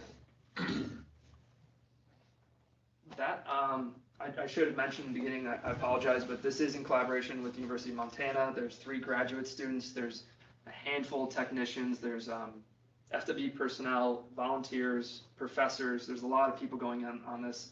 Landowners that we've been working with, providing us access. Yeah, we're thankful for all that. And if you guys want to read more about the project, we do a quarterly update on our website. And so right here's the link on how to get to that. And yeah, we put out a quarterly update that provides pretty much all the data I just gave up to date. And so please take a look at that. You can send them the link, right? Yep. We don't have to break that down. Yeah, I'll send you the link. It's not great down. Yeah. Yeah. So a couple questions on elk. And I know the data is early in the collection Yep. stage, but intuitively going into it, do they have as significant of a corridor travel for their winter feed versus their summer feed? And the access, I know that's very critical for mule deer. Right. Is it as critical for elk, and is that a function of what we'll be able to determine from the results of this? Yeah, I'd say, migration corridors, I think what you're kind of getting at here is definitely important for elk as well, but it just depends on the specific population of elk. Not all are extremely migratory, whether, what I'm thinking is more long distance, kind of like what we see with our mule deer in Region 1 a little bit more. A lot of times for elk, it could just be elevationally. And so, like you said, it's still early in the collection. We will be able to get that information from this collar data for sure. Thus far, though, what I've seen, I wouldn't see we have too strong of a migration right now with this population, more elevationally, just from valley to top of mountain, pretty much thus far. But if one shows up, we will be able to find it with this data. And then the second question I had, which really fascinates me on the nutritional element, so, because of the way the Forest Service operates and all the different projects that have been proposed, especially in timber production and everything else, they're required to do NEPAs, and so that NEPA has to have a pretty good section in its report of what kind of mix of vegetation, riparian, and everything else is in there. So, Yeah. The ability to get some kind of historical data of what that vegetation mix looked back like in the 80s when we had high populations, and then compare it to what you're finding in that mixture now. Yeah. Is that going to be part of some kind of a comparative analysis? I don't know if there's ever, for that particular area, I'm sure it's been done other places that we might be able to draw on. The actual, protein content or species composition of various timber cuts and whatnot. I don't know if it's been done in our area. It may have been done in other areas that maybe we could draw on. But I think more so it's going to be, this is what we're finding, because we're going to say measure vegetation availability, quantity, quality in like a cut that's 1 year old, do it in one that's 5-year-old, do it one that's 15-year-old, do it one 20. By having that continuum of data available and saying, look, the vegetation, like the nutritional availability, quantity and quality seems to be better in this particular age class of cut, we can then provide that to them and say, we'd like to see more of that done to provide it for elk. So I don't know if we'll be able to do retroactive. I think that's what you're asking. Yeah, and the only reason I say that is because, if you overlay the invasive weed process, especially over the last 15 or 20 years, there's a lot of feeling like, even if the landscape, the canopy hasn't changed too much, certainly the understorage has by virtue of this invasion. Yeah. And so I know that when Rocky Mountain elk and others come in, they do restoration of vegetation to get back to more historical browse. And so knowing what that historical browse looks like, in the timber mixture 25 years ago might be helpful. And so, Yeah. Just, Yeah. I know that you gotta keep it tight, cause that's the whole thing of research, but when Mhm. we're ultimately gonna get to remedies, it might be worthy of just looking into the history of that, Yeah. because I do think that after you're done with this and you create some conclusions, then things like Rocky Mountain Elk and other foundations might help with the remedy elements in partnership with the Forest Service to try to create some experimental areas. Yeah. I'll be surprised if they have that kind of detailed information on plant. Yeah.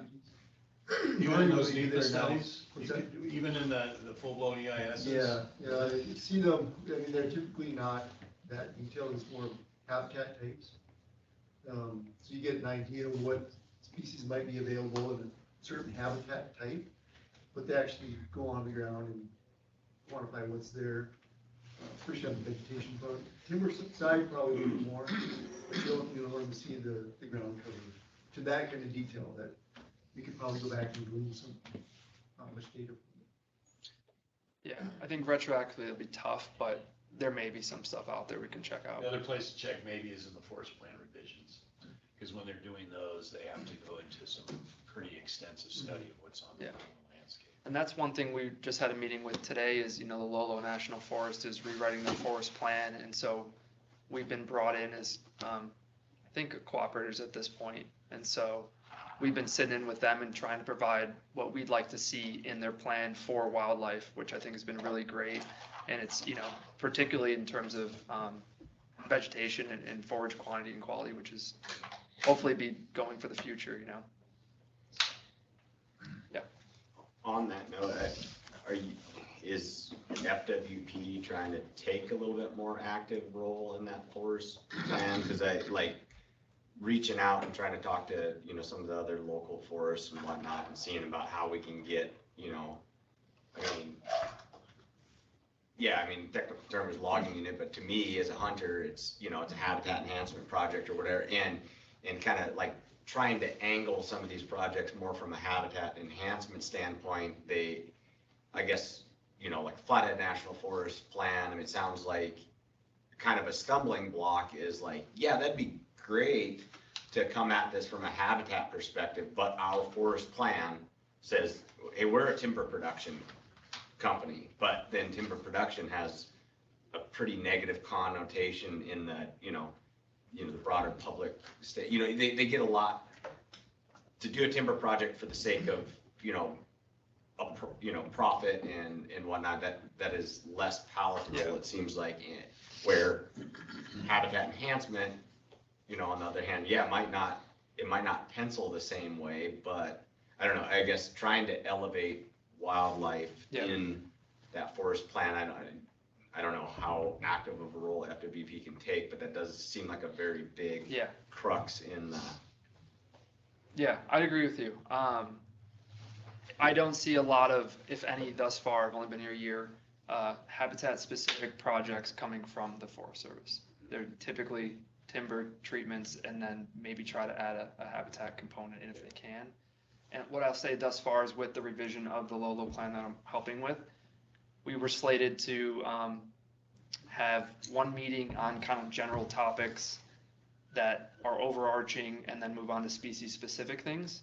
And we've now spent 4 meetings on general overarching topics because I think we're really trying our best to make sure the things we want for wildlife have some teeth in it, to really, for the future plans, they have to meet these requirements. They can't just kind of brush over it as easily as previous plans let them. So I'd say, yes, we're trying on that part. I guess, I don't know, if that's anything through your, because that's a whole, like, taking a deep dive into the FWP side of the house and trying to learn, like, when the appropriate time to comment is and whatnot, FWP is complicated enough that you get to the Forest Service level and it's like a whole another level of complexity where it's really difficult to figure out when and where you're supposed to comment and whatnot. I guess if that's something that can maybe be disseminated to the CAC about, like, hey, members, this, here's an appropriate time to comment, because it does very much seem like engaged citizens and hunters and whatnot, could have more of a play in that Yeah. I guess we could I feel like the public could move the needle there, but there's only like, the only people that understand the Forest Service, the federal side of the house, is the people that are trying to stop everything from taking place. Right. And commercial users. Yeah, yeah.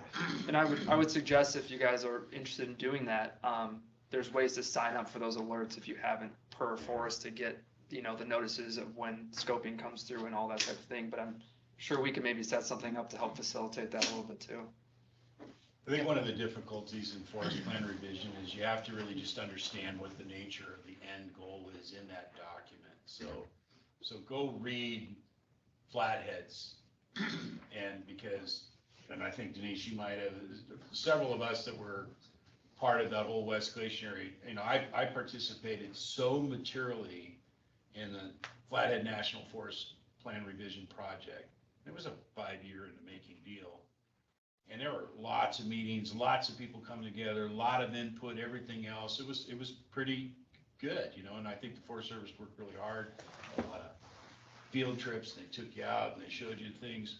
But at the end of the day, when you look at the document and what it's supposed to represent, it just shocks you with regards to the lack of specificity in what it really does. It's not like, I think like a businessman. So when we do a strategic plan, we're prescriptive, we're trying to define what the future probably could look like. And then we're trying to modify our behavior to maximize opportunity. That's not the way a plan works on forests. What it does is it creates these values, these stated values, and it creates a hierarchy of what decisions are supposed to look like in the future. And then that's it, and there's no real prescription. Like, it doesn't say by 2025, we're going to improve our habitat for wildlife by 22%. It doesn't do anything like that. It just creates these overarching goals. Yeah. Well, as far as, like, my understanding, the number one goal of it is still resource kind of, extraction, where, habitat quality and what, it's in the mix, but as far as order of precedence, like, figuring out what we can do as the public to try to elevate habitat, wildlife, et cetera, in that, I think part of what Pat's saying though is that those plans, they come out, they might have that, they might have goals like that in there. They have no action. They have no plan of action. This is, this is our plan, but there's no action. There are very few action words in the plans. It's highlighting the benefits though of, like doing logging, highlighting that it's gonna improve the habitat for bears too, because they'll have more grasslands to eat in the spring and things like that, versus just it's for fire protection and harvesting trees. I think that's part of what needs to be pitched a little more. Well, I see where I saw some of the roadblock was you would converse with them and you would talk about like habitat specific projects, and they would be like, yeah, that's kind of not really like, That's not what they're charged. Yeah, that's not their, exactly. But trying to engage as public and say, hey, habitat is pretty important to us. See where I thought you were going. The reason we find ourselves on public land in this condition is because the anti-timber NGOs in the lawsuit process have been massively successful in slowing the overall national harvest. Right. And that has had then an impact on the overall habitat and the overall fire susceptibility. So it's been a cascade. And so you would think that NGOs that are interested in the environment would be equally interested in habitat. And so perhaps the counter argument, because to this day, every single timber project that's usually proposed on every one of the districts is met almost immediately with litigation. That is the tactic. And it's not a matter of stopping it, it's a matter of slowing it down. So I think one of the Forest Service people told me it takes about 10 years to get a project through it before you can actually pull a log off of the forest in a lot of cases. So that bog down has created this backup of habitat destruction. And so how do you reverse the thing? And so where I thought you were heading with that was to say, well, maybe you argue against the NGOs and say, if you really care, why don't we bake into this more habitat protection rather than just being anti-harvest? Well, Yeah. I got, in Libby where me and thousands of other people hunt, it's mostly private timberlands out in the Wolf Creek area.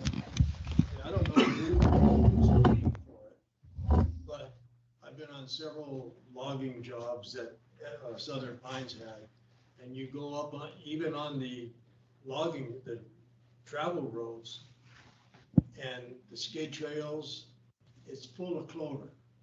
Well, somebody planted that, because you can't have that much clover and all of a sudden, I mean, in an old logging job, and just in those cat roads in the road, there's clover in the summertime that's that tall. Mm-hmm.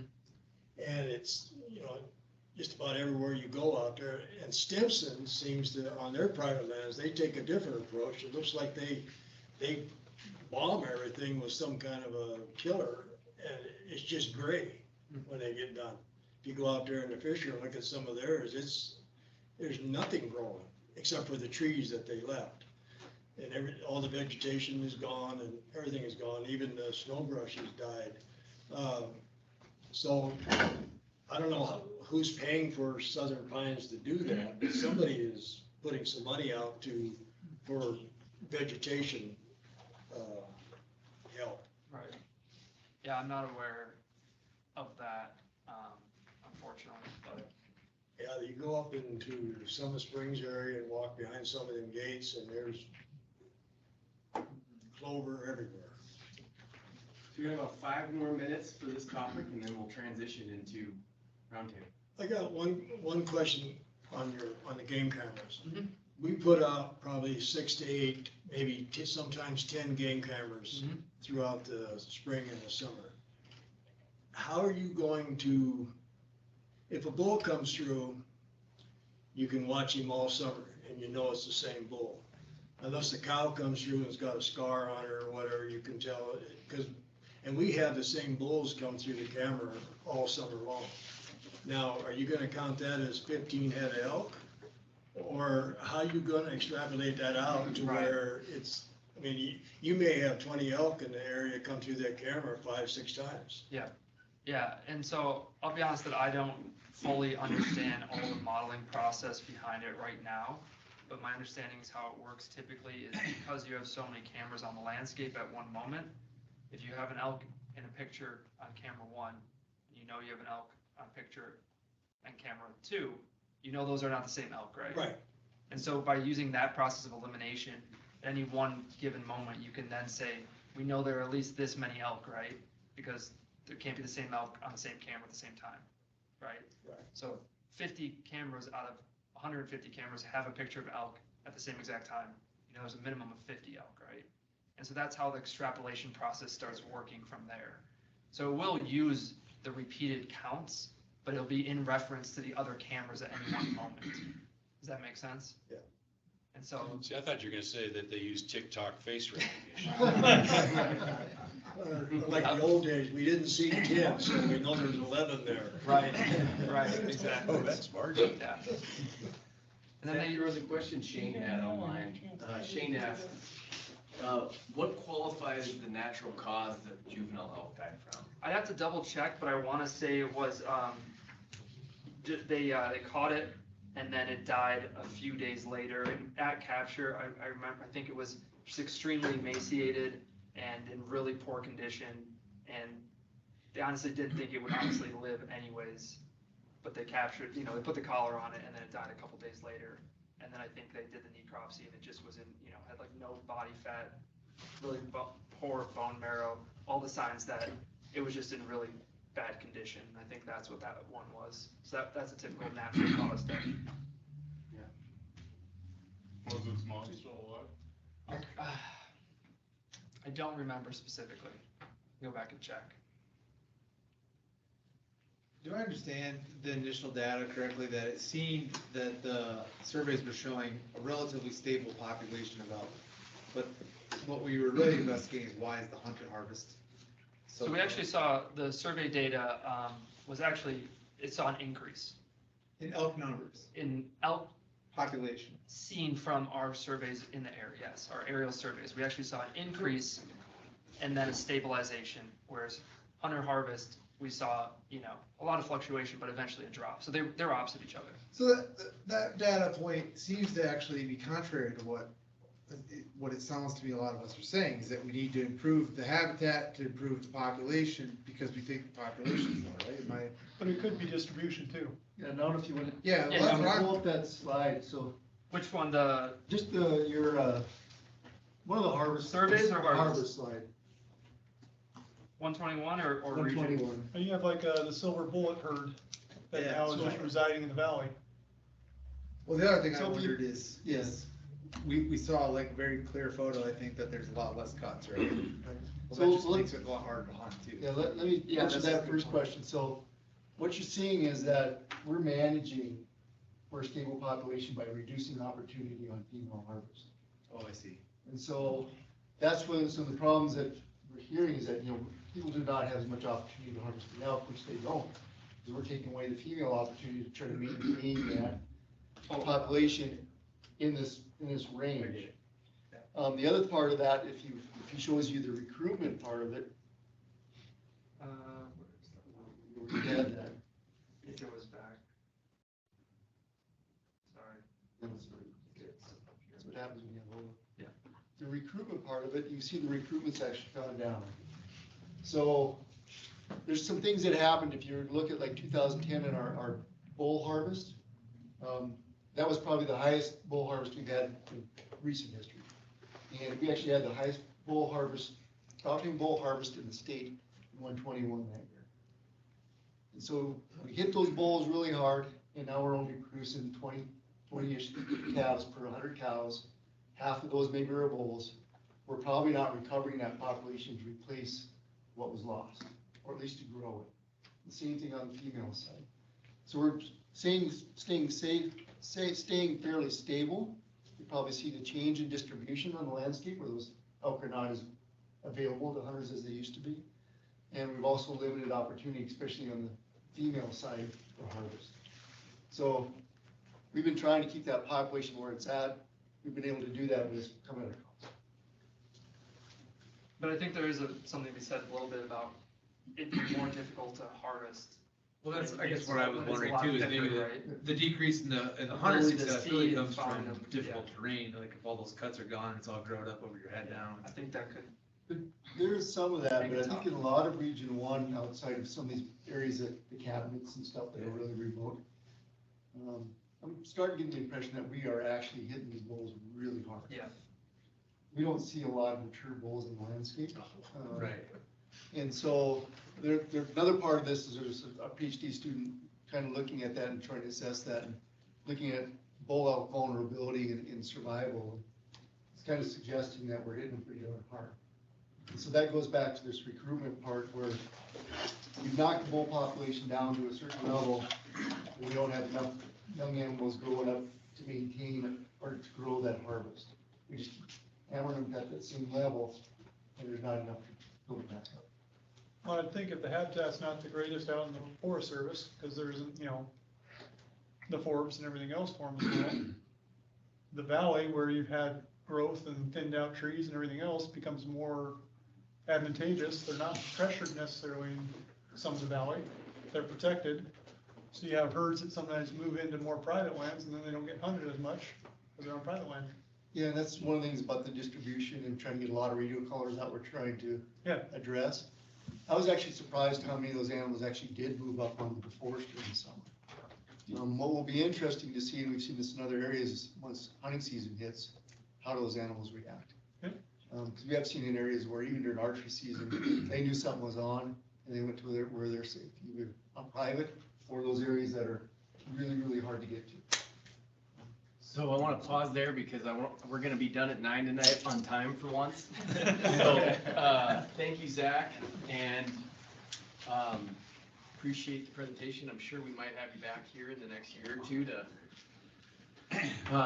talk, update us on the progress of this report. So let's round table. We've got an hour, and instead of just going around, I guess let's just have people volunteer. If you got something on your mind, a topic you got questions about, a comment you've heard from members of your community that you want to share with our FWP staff, anything like that. So has anybody got anything to try to keep it somewhat from rabbit holes? But if it is a rabbit hole, we can follow up with emails too. So I want everybody to have a chance. So Don, go ahead.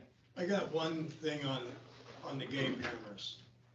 A few years ago, probably about 3 years ago, the regs said you had to have them out of the woods to start our archery season. And now with the technology that's going on with the game cameras, if you have cell service, you can sit at your home on your computer and watch your game cameras and call Joe up and say, hey, there's a shooter bull just walked by camera 3, let's go. And I'm not even, I mean, you can't fly over an area and hunt it the same day in an airplane. You gotta wait 24 hours or 48 hours or whatever it is. And I'm not even sure if using the technology with these game cameras, if it's even considered fair chase. When you know 10 minutes ago, there was a shooter bull go by the camera and you run out there and shoot him. So I just wonder if we don't need to go back to, they need to be out of the woods by the start of archery season. That's not legal though, right, Wes? No, actually, we've been directed from our legal department to basically, if the hunter is not actively hunting at the time of when they're receiving a picture, then it is not considered illegal. So as long as they're not saying in a tree stand over top of their camera or, you know, on a trail or something, and it tells them that an elk is coming by them close soon, then we are directed as to say that it is legal for them to have it out. So you can walk up to your cameras now, pull the card out, stick it in your phone and say, oh, 15 minutes ago, there was a bull come by here. And off you go. Even before that, the legal look at the statutes, there's actually a statute that informs this. And Lee and Wes can correct me, but our initial interpretation was that we could say you couldn't have a camera out past archery start. Right, that's the way it used to But be. they evaluated the law and said, we don't have the authority to do that. Yeah. Is that right? Yeah, that's right. Basically, our legal department retook a look at the law and decided, based on what was written within the law, we don't have the authority to say that they can't have it out there. Basically, they just are not allowed to hunt and receive a picture at the same time. The wording right now in the regs is something along the lines of aid in the take of an animal, right? Yeah. It cannot, it says something about as far as a motion tracking device may not aid in the take of an animal, something to that effect. I can't remember the exact law or how it's written, but the way they interpreted it was totally different than, say, even 3 years ago. It's changed. Was there somebody that said, hey, you don't have the right to tell me I can't have a camera out there during season? I don't know where that necessarily came To from. change There it, were a lot of people that were pretty, to change it to where it is now? there were a lot of people fired up about Was it really? that interpretation, you bet. And then so another look was given on it.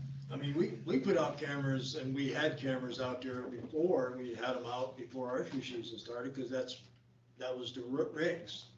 And now, with all these cutty link things, you could have 10 of them out there and go to one camera. You got that camera hooked up to your computer. Yeah, it's crazy. I think it'll let you do over 20 of them. Pardon? I think you can do over 20 of them to one cell phone camera. Gee. To me, I just don't know if that qualifies for fair chase. I mean, isn't that what we kind of are ruled by as far as hunting ethics, is fair chase? I think what you're hearing though is that that's a legislative, that'd be the legislative. We gotta go down a rabbit hole here. No, save that one for the legislative roundtable next year. Yeah. Yeah, when you got the legislators in here. I think we have consensus, but Yeah. It's just, they are expensive, but. Consensus though that is not fair chase.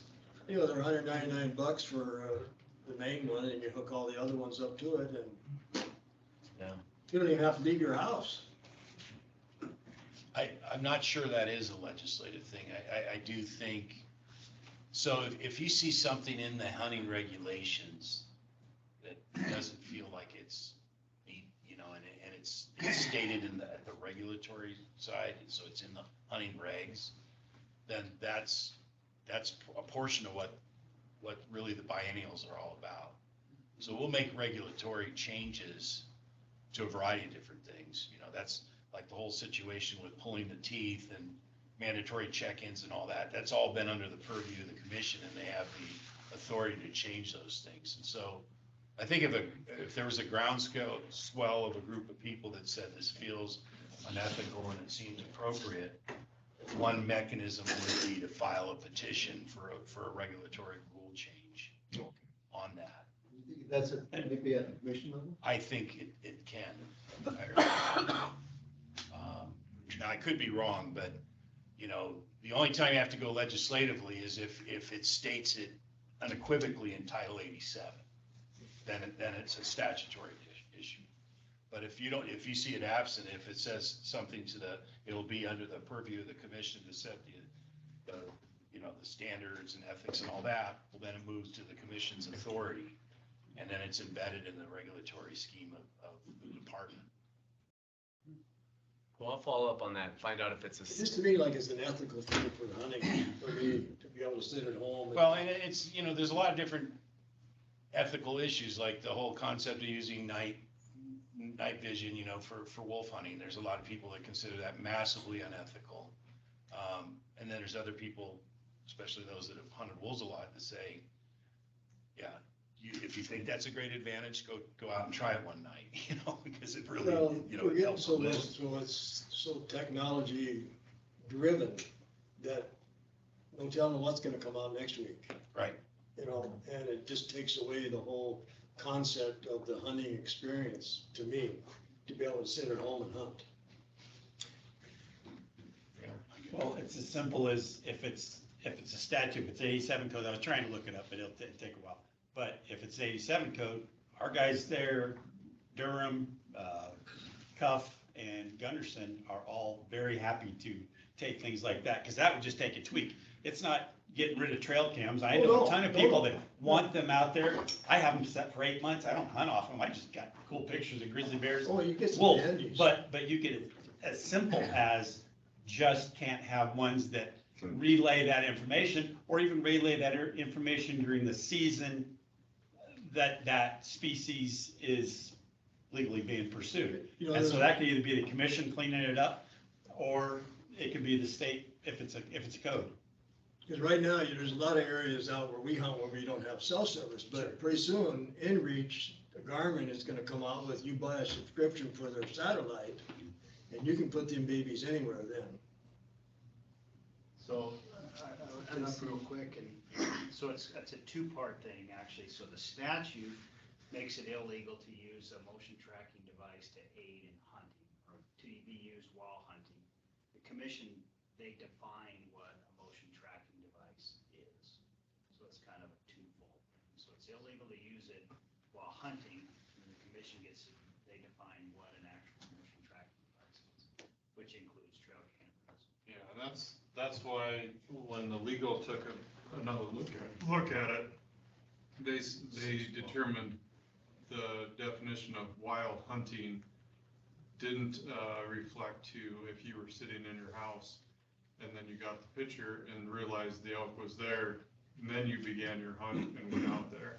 And so that's where that determination changed basically in that definition. To me, it doesn't look any different than flying over in an airplane, and you're looking down there and seeing a herd of elk and say, okay, let's You go watch- this thing. We're You going watch on. YouTube and stuff, and there's states that allow it, and 100%, somebody's talking about their trophy buck that they've been watching, they wait till it hits the camera, and then they race right out there where it's going, and they nail it. Sorry for the bad. No, that's an interesting topic. That's an interesting one. Thank you, Don. So I think we got some clarity there, though. It could be legislative, it could be commission. Either way. Jay, I think you had your hand. I did. You were talking about the Fisher River, talking about how you could have, pretty good access up there because there weren't a lot of people around. And that's one what number is that? 103.50. 103.50, yeah. So there has been a ton of people get cited, have their deer confiscated in that zone. And to a person, they all quasi legitimately were claiming that I didn't know, these are newer people or people that literally moved back to the area. I did not know that was a mule deer permit Signs aren't zone. great. Well, that's what I was getting to. Yeah. As I hunt that a little bit in the winter, and I used to see a few little things tagged on trees on spurs going off. But, and I know signs are a nightmare, the signs are expensive, whatever, but in the last week, I've talked to 5 people that got hammered on that. And they took some decent, one was a 4x5, I don't know what the other sizes were, but they all were, in fact, one young lady I talked to, she said, well, I said, did you not see any small signs? She goes, no. She says, in fact, we drove back up there the next day and looked and didn't see any. Not that that negates the fact that you gotta have the permit and it's your responsibility to know it. But that's a crap load of people that are otherwise pretty decent citizen types. They all had their licenses, they all had everything. They didn't have that. So I'm just wondering, the signage standpoint.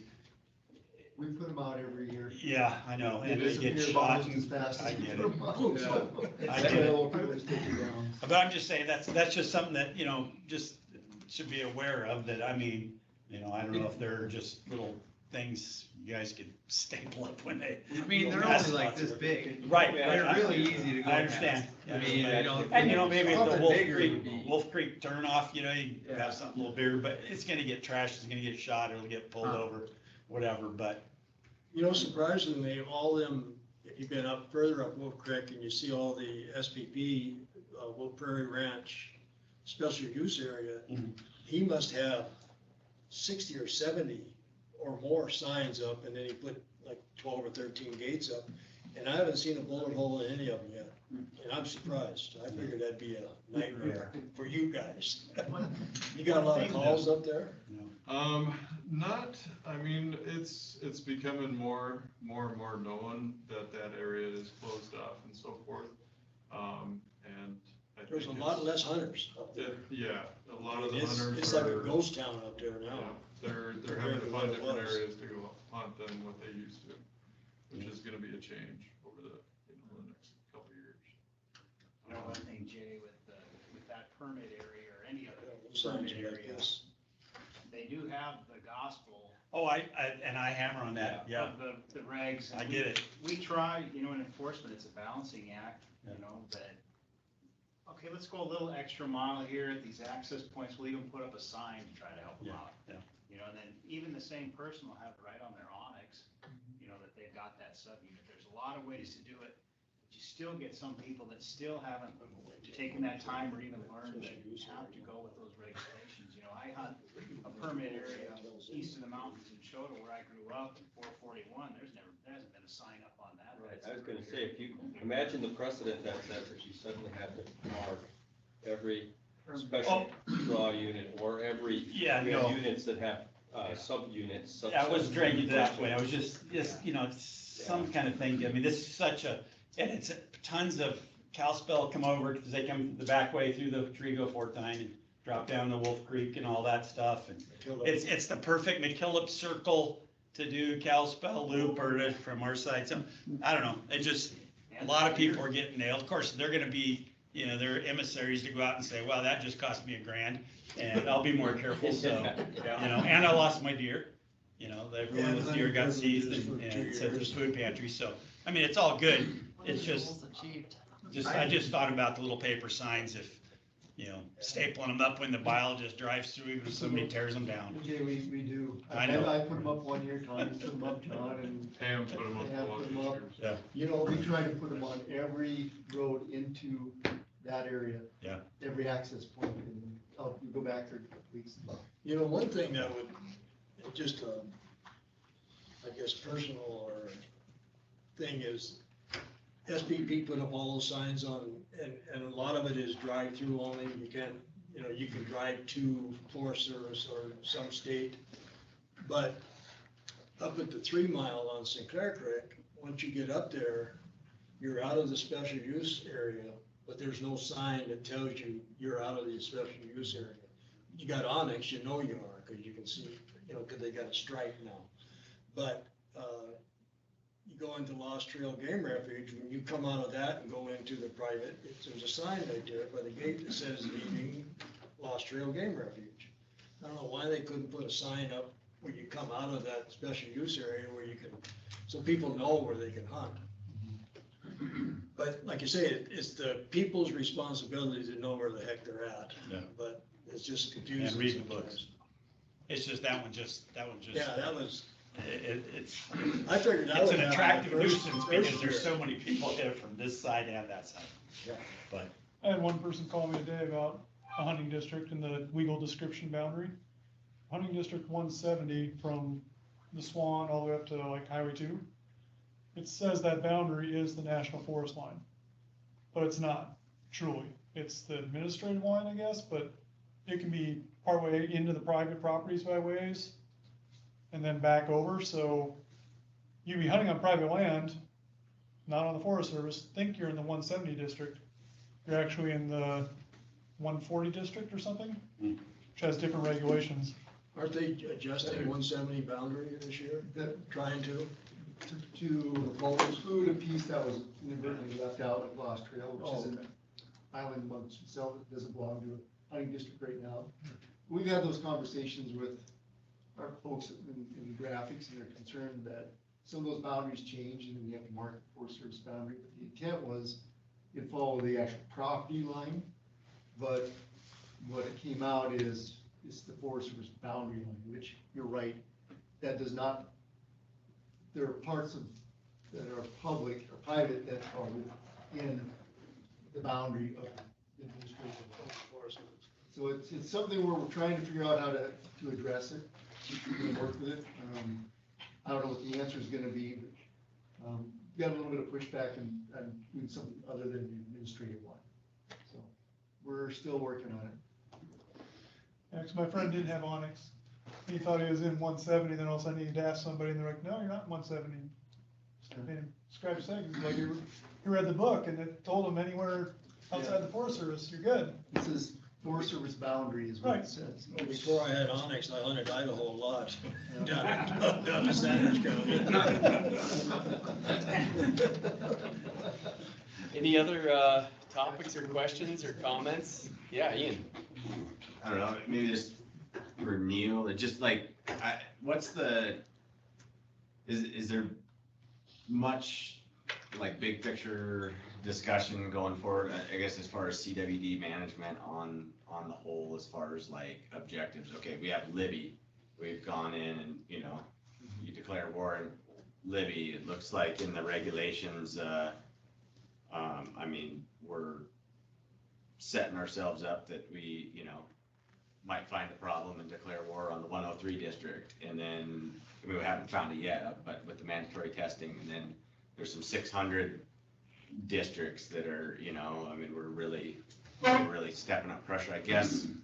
Once because my elementary level of understanding of it, I mean, the prions or whatever that, I mean, you can, carcasses can be in the ground and whatnot, and they can, that can remain on the landscape for a long time. So it's like, okay, we slow down an area, but then what comes next? I guess what's the. Yeah, that's a good question. I don't know if anybody has the answer to that. I mean, it's a tough nut. Our goal is to try to keep that prevalence down so we don't start seeing population effects. Because if you look at the history, and I've worked in CWD for a long time, this is my past life, but we'll have it. The initial discussions about CWD were, well, it's a terrible disease, but it's only 5%. Like in mule herding, 5%. Then pretty soon it was, well, it's growing a little bit, but now it's only 10%. And then pretty soon the core of that was 40%. You start seeing population reduction. So if you look at that over time, it follows this pattern of expanding its area. The prevalence within the core gets higher, and that gets bigger. And so our goal is to try to keep that from happening. So there's actually a CWD management plan that says if it gets above 5%, we're supposed to actively go in there and try to reduce deer densities. As well as lower that buck to doe ratio in age classes of bucks. So in Colorado and those places where they've had the trophy management districts, CWD prevalence just took off. In those areas where they had open hunting, where the buck to doe ratios were lower, the age structure of the bucks were lower, CWD had a tendency to level off quite a bit more, at a much lower level.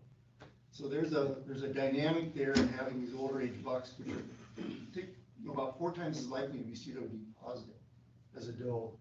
So it's kind of flies, and I think you brought that up a little bit. So yeah, I'm 102. I love big bucks, but that's where we're trying to start framing things differently now. At least here when we talk to folks.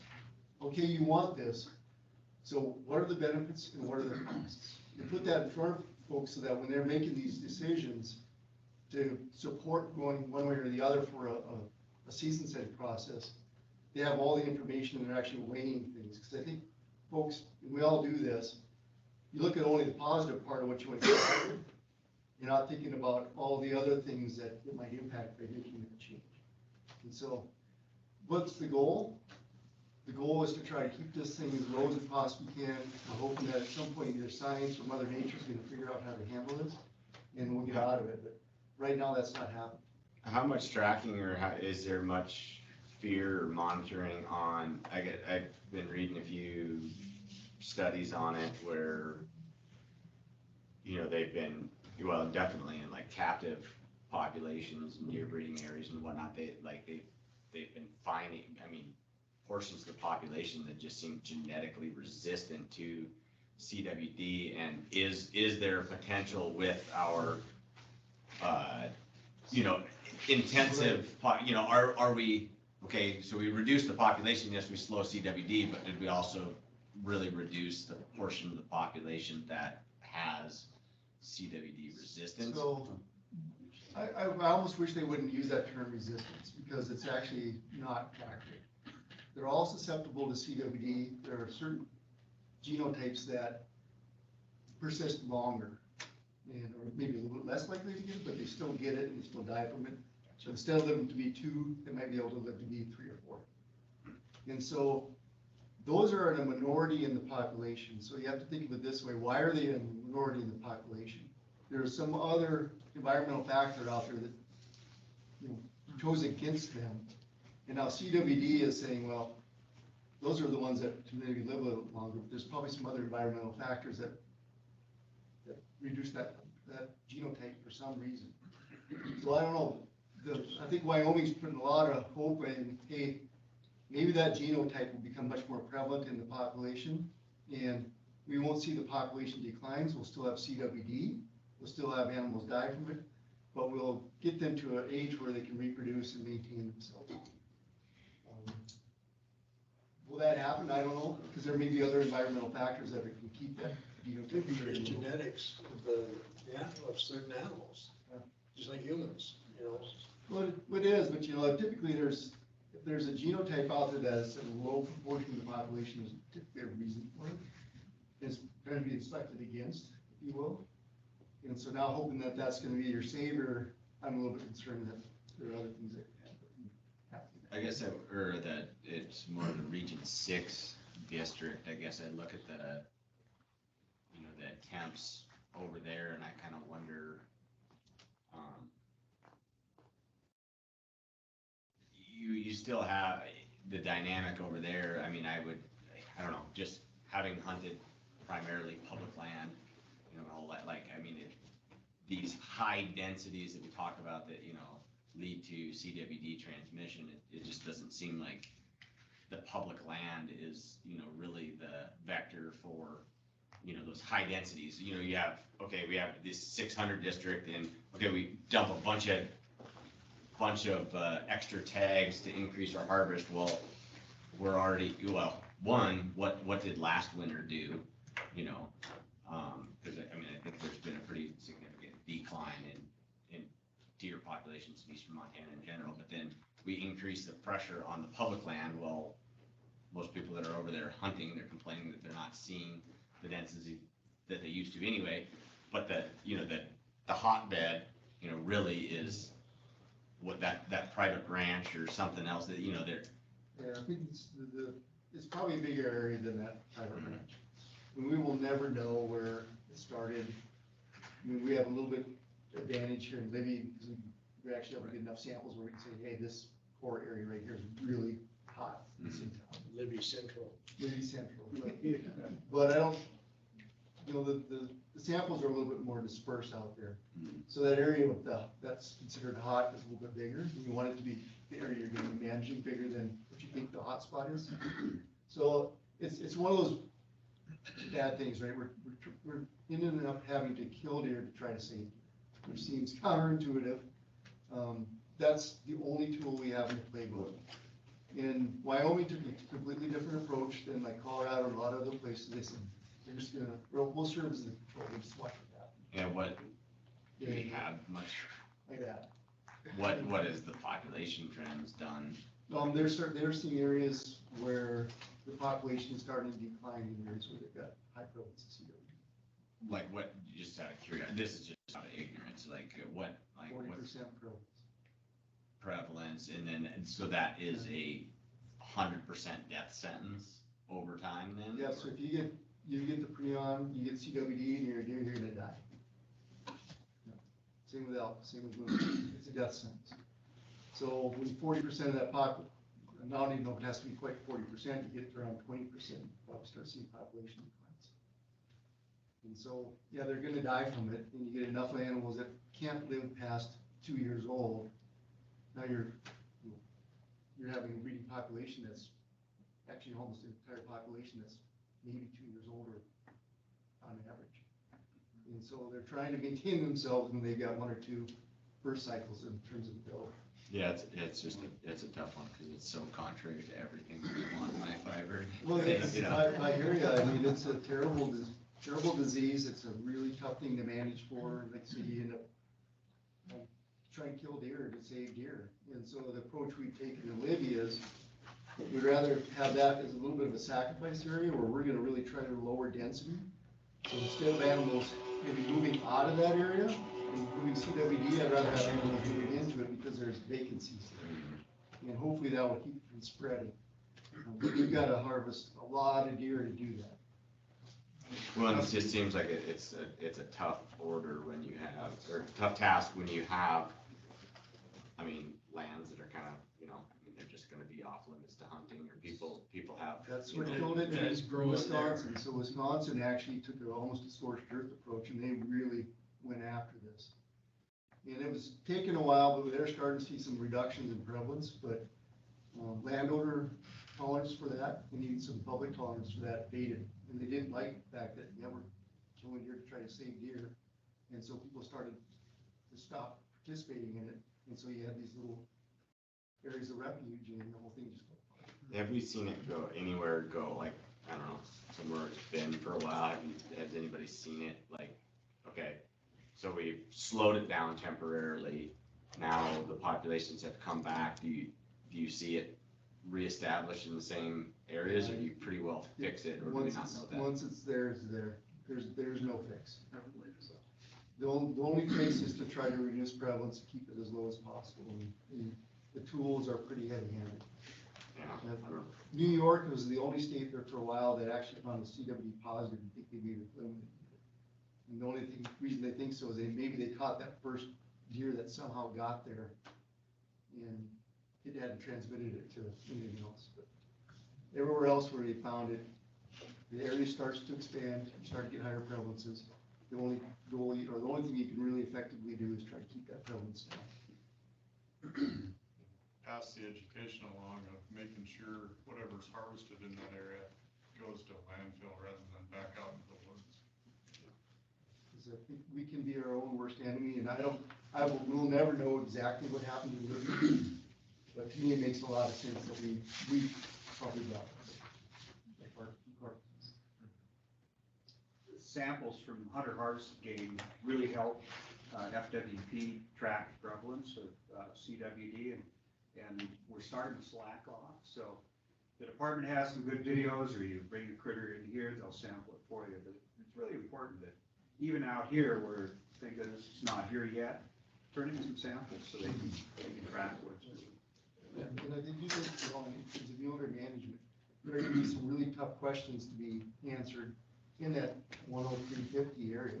That was gonna be Because we found CWD and whitetail deer almost in the middle of that district, in that area. So I've heard they're trying to actually get rid of that already, or there's been Every- talk of it, and I didn't know. There's rumors, I mean, I love Libby, but I've never seen a place where there's rumors. Oh, no, you don't wanna get consensus if you go there. Yeah, so right now we've not proposed anything, but we are always having that conversation about, okay, at what point do we say we need to do something different? Commissioner Tabor could probably echo, we get both sides, people very passionate about keeping it. People are very passionate about getting rid of it because it's their hunting area and now they can't go there.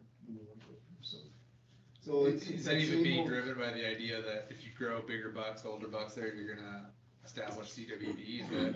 That's I didn't one know of that our was- concerns. And that's why we want to monitor that. I mean, it's one of the only places right now in the state where we have CWD and we still have a permit. But didn't they find something with the CWD in that 10350? Whitetail? Okay. Well, and we don't get enough samples of mule deer to find out if it's actually gotten into mule deer. I know the sampling has dropped off in Libby, but what percentage of the ones that are sampled are CWD? Do you have an idea? Yeah, so, in the urban area, when we first started looking at this, so right in Libby, basically right around the surrounding densely populated area, it was 13.5% when we first found it. So if you think of it a donut, and Libby's in the middle of that donut, and then you look out, it's like 3.5% outside of that urban area. So we've been killing deer, going in and removing deer in Libby, and the prevalence is now around 8-9%. So that's actually a good thing. And it's kind of stabilized outside, we think, anyway, around 3.5-4%. But we need samples. I didn't know the fact about the old box. Yeah, we'll pull up some, you'll put that in his notes too. We'll share some of the research articles from Colorado and some of those places that have had it for a while. You know, really started looking at their season structure and management things that they've done in the past that maybe help contribute to this.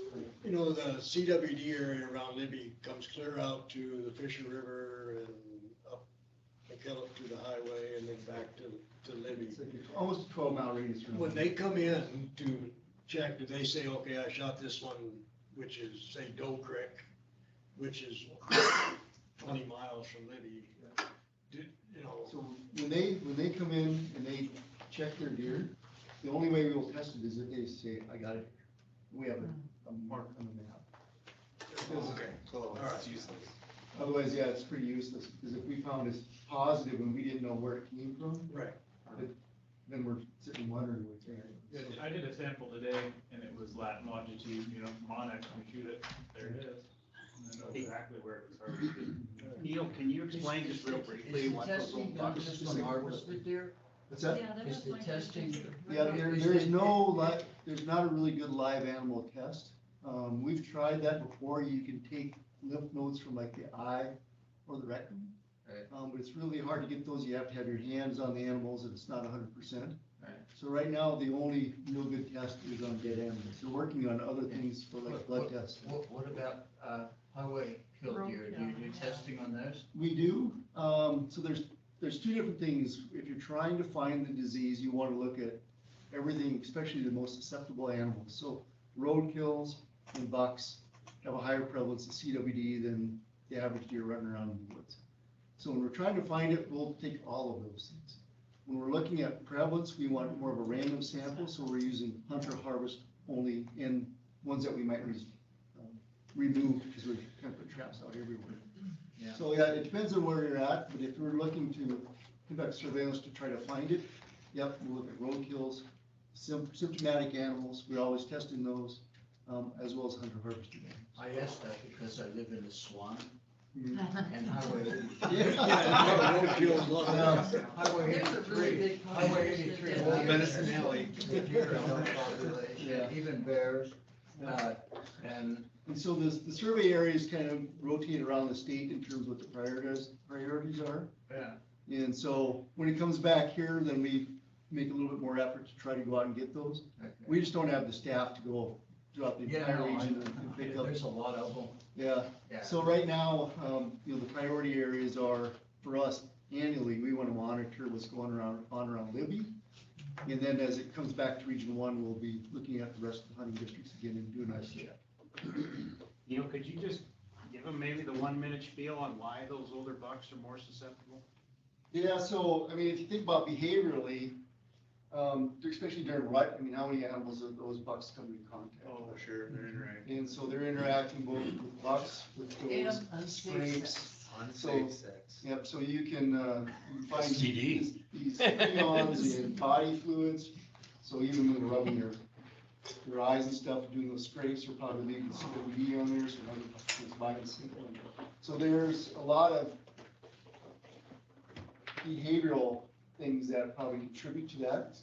But what is really interesting though is that, you know, whitetails do about the same things, but we don't see quite the differential in whitetails as we do in mule deer. So there's something just a little bit of different about mule deer and their behavior and maybe their susceptibility that seems to make those older age bucks that much more susceptible. They're coming in contact. One thing, whitetail breed on a dead run, so I don't know. The mule deer, they kind of hair them up.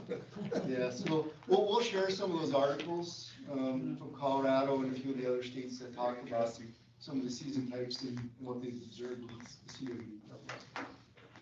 There's also two really good reports that we put out, both a annual Libby specific CWD report and a statewide annual CWD report. And maybe Dylan could add to this as well, that break this all down and give you all the data, all the spatial, everything historical. It's really good. It's our point system for determining prevalence and giving confidence intervals and all the science behind it. It's nice. I just had, well, Jim, you go ahead. I had two more questions to his presentation and I just. Go ahead, now I'll follow. You had the graphs up there where it showed the predators. And then you also had the graphs with regards to the population. Will there be a point in time where you get an overlay of the two? Because just looking at it at a glance, it seemed like when we got an increase in harvest, we also potentially saw an uptick, at least in an annual basis. So the end goal is to model, come up with similar to like we have for really lions, an integrated population model, IPM, right?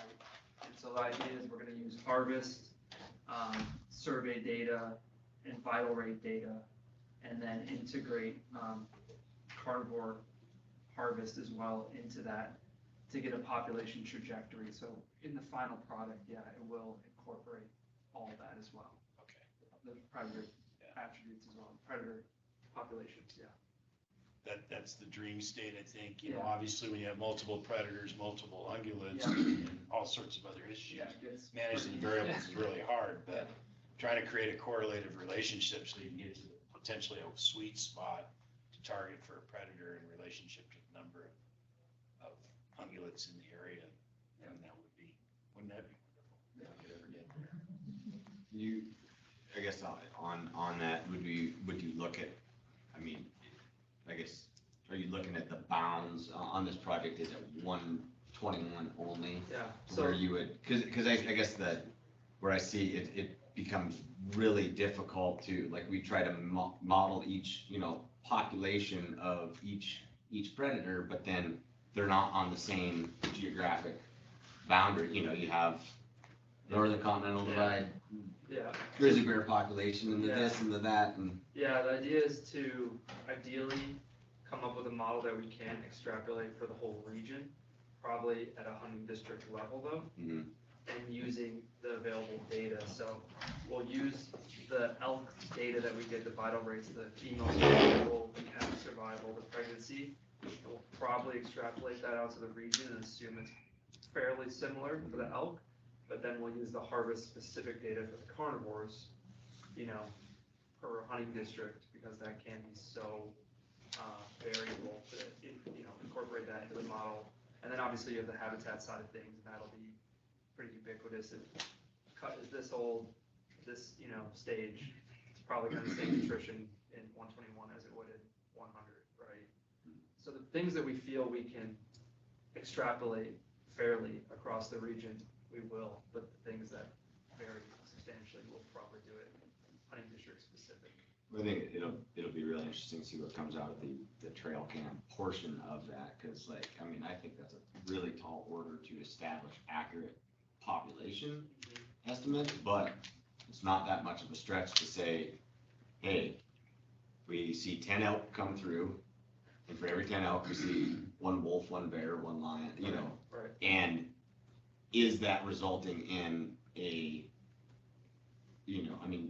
are we able to hit that recruitment of 25 with that dynamic? Right. Or, is there that you can put out trail cameras on the landscape and, you can say, hey, man, once we hit 2 wolves, 2 bears, 2 lions for Right. every 10 elk or whatever, then we see that breakover and, you're no longer getting that recruitment that, Right. and I don't know, it's gonna be really interesting to see what you can flesh out with that. Yeah. And we'll be able to compare like the camera estimates for wolves and lions to our current methodologies for getting those population estimates to see how well those mesh. So that'll be a nice validation comparison. The other part of that is we're actually doing a much larger camera project, not just in 121, it's in the region. And so we're gonna be putting almost 300 cameras out in 103 and 122.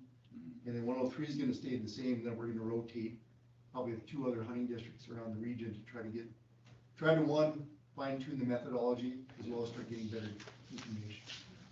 So, but in terms of applying boxing coverage, I think the one place that we're gonna have a hard time doing that is in the bottom. Yeah. I'm not so sure that it's gonna match up real well with adult female mortality and all those type of things that we see maybe in other parts of the region.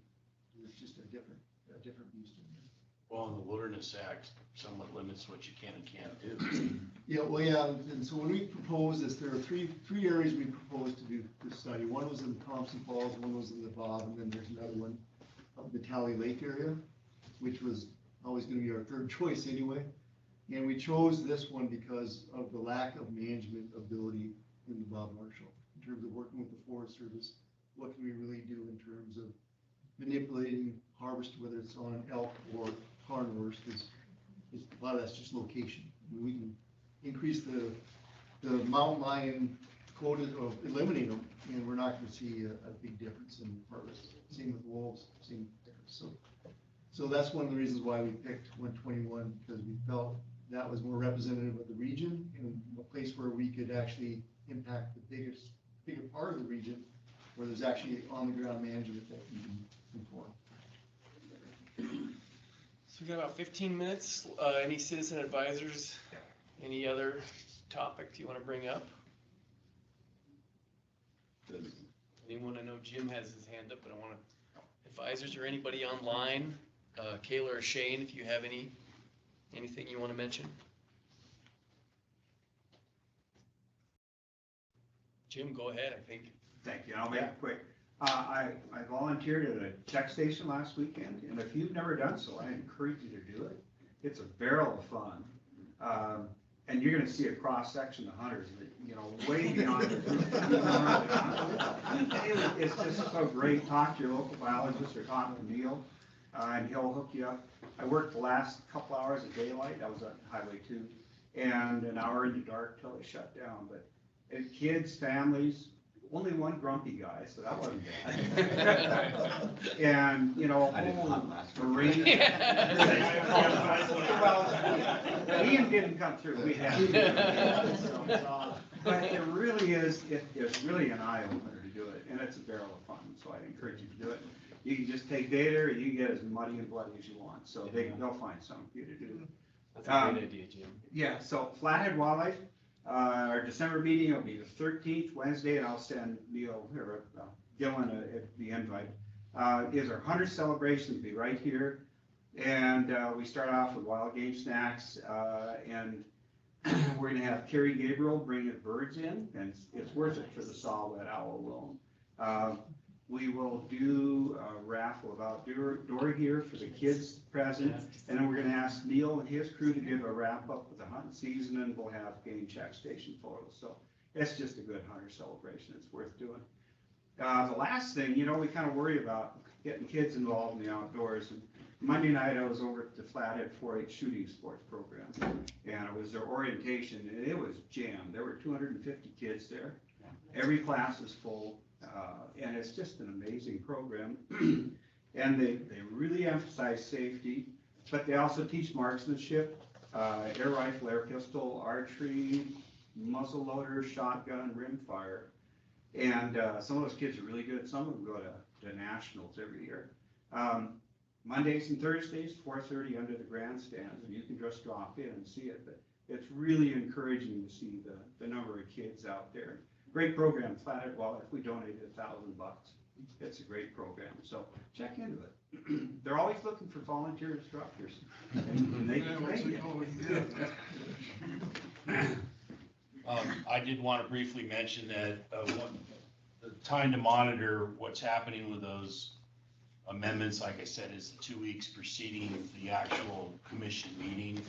One of the amendments we know that's going to be put up, there's about 6 or 7 we know that are coming, but the one that I think is most pertinent to Region 1 is to go to a June 15 deadline for bears everywhere, and then manage the concern whether you're getting too close to the female component via quota. Because what we have now is, I don't know, is it 40, 60 or whatever, June 15th versus May 31st? In the stage? In the Region 1. In Region 1, the only place that's June 15th is when. Okay, so this would be statewide, you go to June 15th, and then any districts that were concerned, you know, we close it down if it's getting too close to that female quota. So we need you to comment on that, how you feel about that one way or the other. The other thing that we're wanting to do is take what was a successful pilot in Region 1, which is to have the hunters take the tooth. Now it was 1, will be 2 now, and send it in themselves. We're gonna do that statewide. That was always the intent. It didn't go down that way, so we used Region 1 as a pilot. Now we'll go ahead and go statewide on that, so that way we don't draw from the resources of the department having to drag somebody in to extract a tooth when the hunters should be able to do it themselves. So there'll also be probably a proposal change on 701. I think they're gonna talk about splitting antelope into 2 districts out in Region 700. It's currently one massive thing, and they're talking about chopping it up because there's some real distinct characteristics between north and south. And so be on the watch for those things, because that's where your comments are really, really helpful to inform the commission if they're on the right direction. Perfect. Thank you, everybody. I think our next meeting will be tentatively sometime in January, February, so stay tuned for that date. But really appreciate a great conversation and discussion tonight. Thanks again, Zach, for coming from Thompson Falls, and wishing everybody a successful end of the hunting season and a great Thanksgiving. And please reach out to Patrick with future ideas. So you got a taste of what we're looking for from you. If there's a presentation you're looking for on a topic, CWD, anything, let Patrick know, and then he'll talk to us. Otherwise, we'll always come up with ideas to talk to you about it, so. I'll be remiss if I said or fisheries or parks. Or fisheries and parks, yes. We gotta keep Dave awake. Yeah, there were some follow-up items that we have. Yeah. You can drop them over. Safe travels.